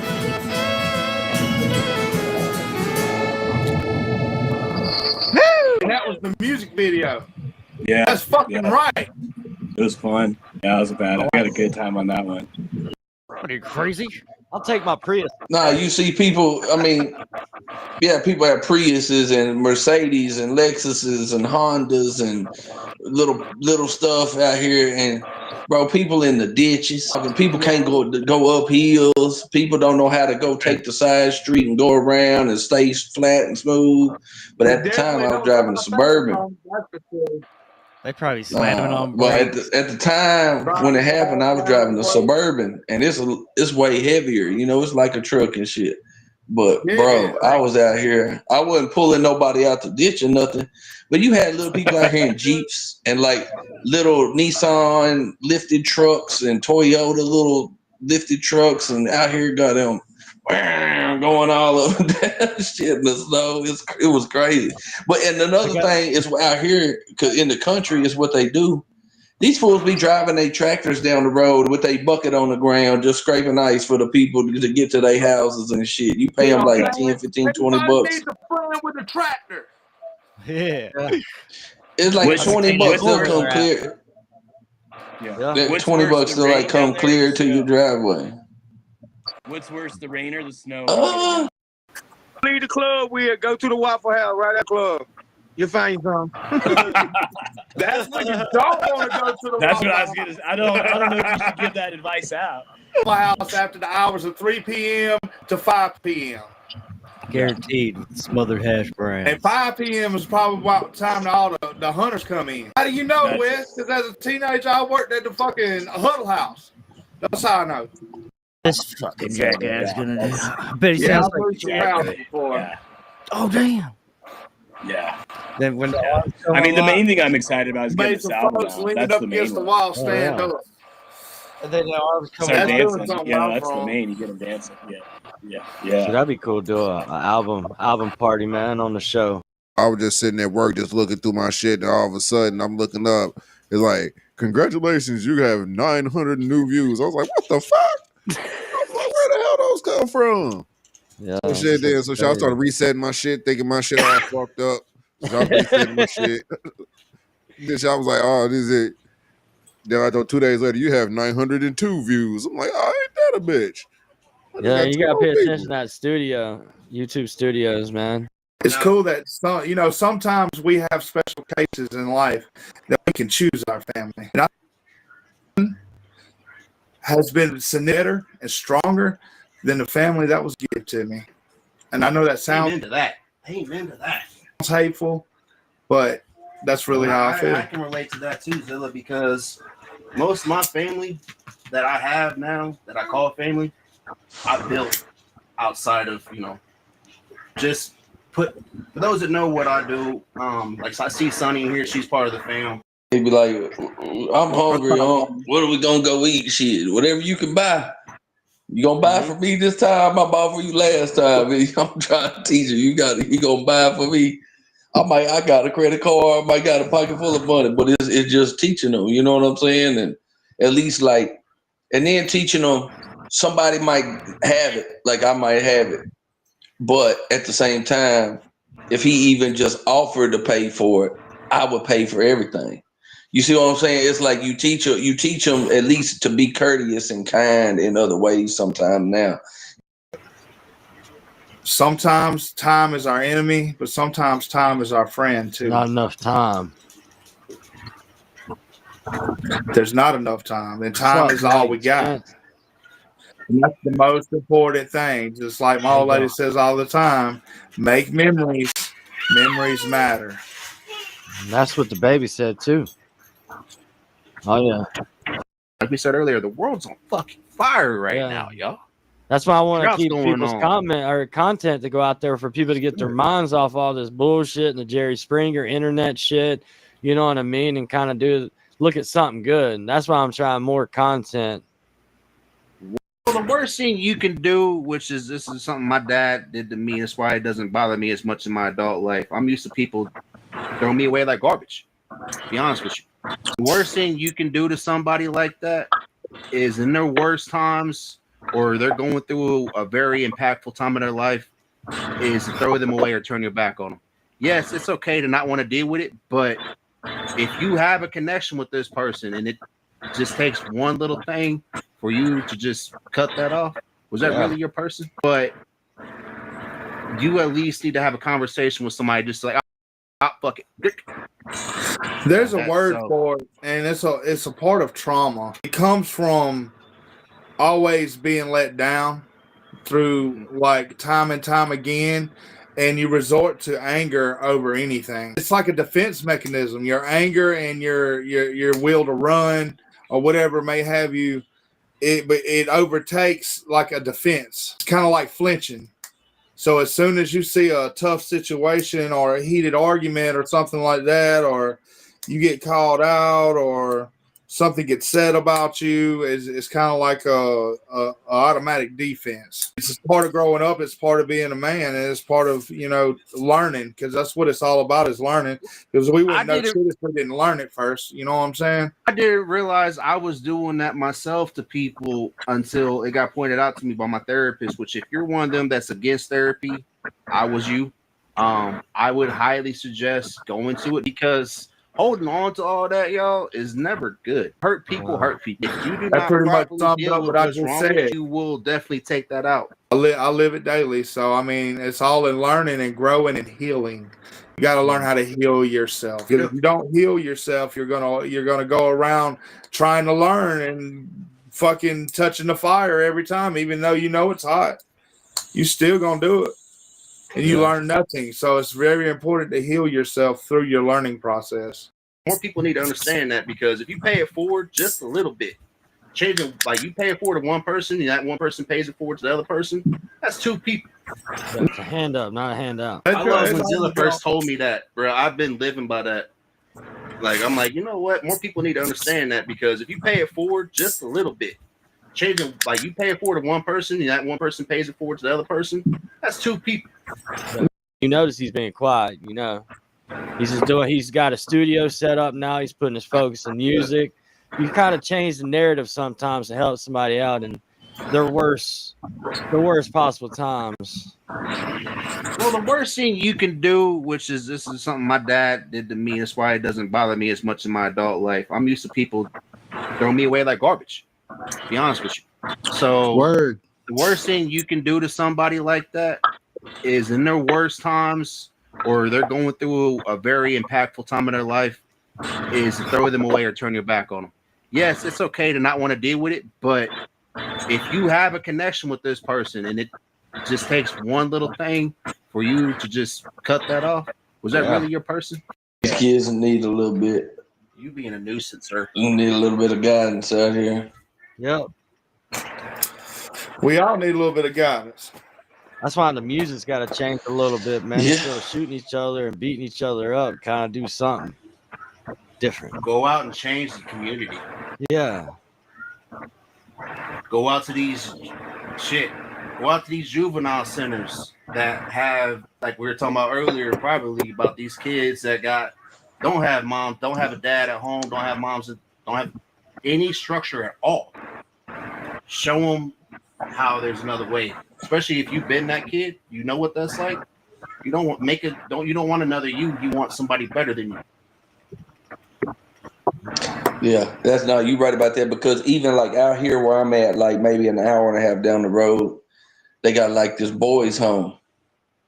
Bro, there's so many kids in there that need help. It's like that's where I was thinking about going and doing like some type of mentoring program or helping them do like some music type program that, you know, and adding to it and doing something like that to really help explain some of the stuff in the music industry and show them how you can really build and do some positive work. Shit, my mama threw ashtrays at me. Coasters, the little wood coasters. Yeah, them too. Motherfuckers was like frisbee, it's a ninja star. Motherfucker let them hoes go. I was a smart ass, so I mean, you know, I knew what I was doing. I knew I was up under my mama's skin when she acted like that. But the thing about it was the locals got pissed because all these folks and influencers was coming from everywhere. It was crazy. And that much of a massive fucking gathering, it seems like our fine Air Force was like, fuck it. You know what? We're going to open the fence and let them in if we ain't got nothing to hide.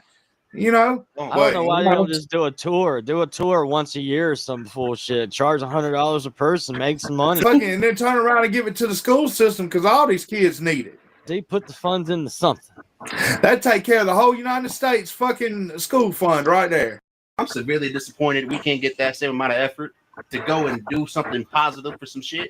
Right. That dude got millions and millions of followers. People really went out there. It changed that lady's life with that restaurant out there, dude. Do a tour once a year or some bullshit. Charge $100 a person, make some money. Hey, man. Find the tunnels to Right Pat, which is in my backyard here. Yeah, put some damn real aliens in the corner. Yep, that's Alien from 1976. Right.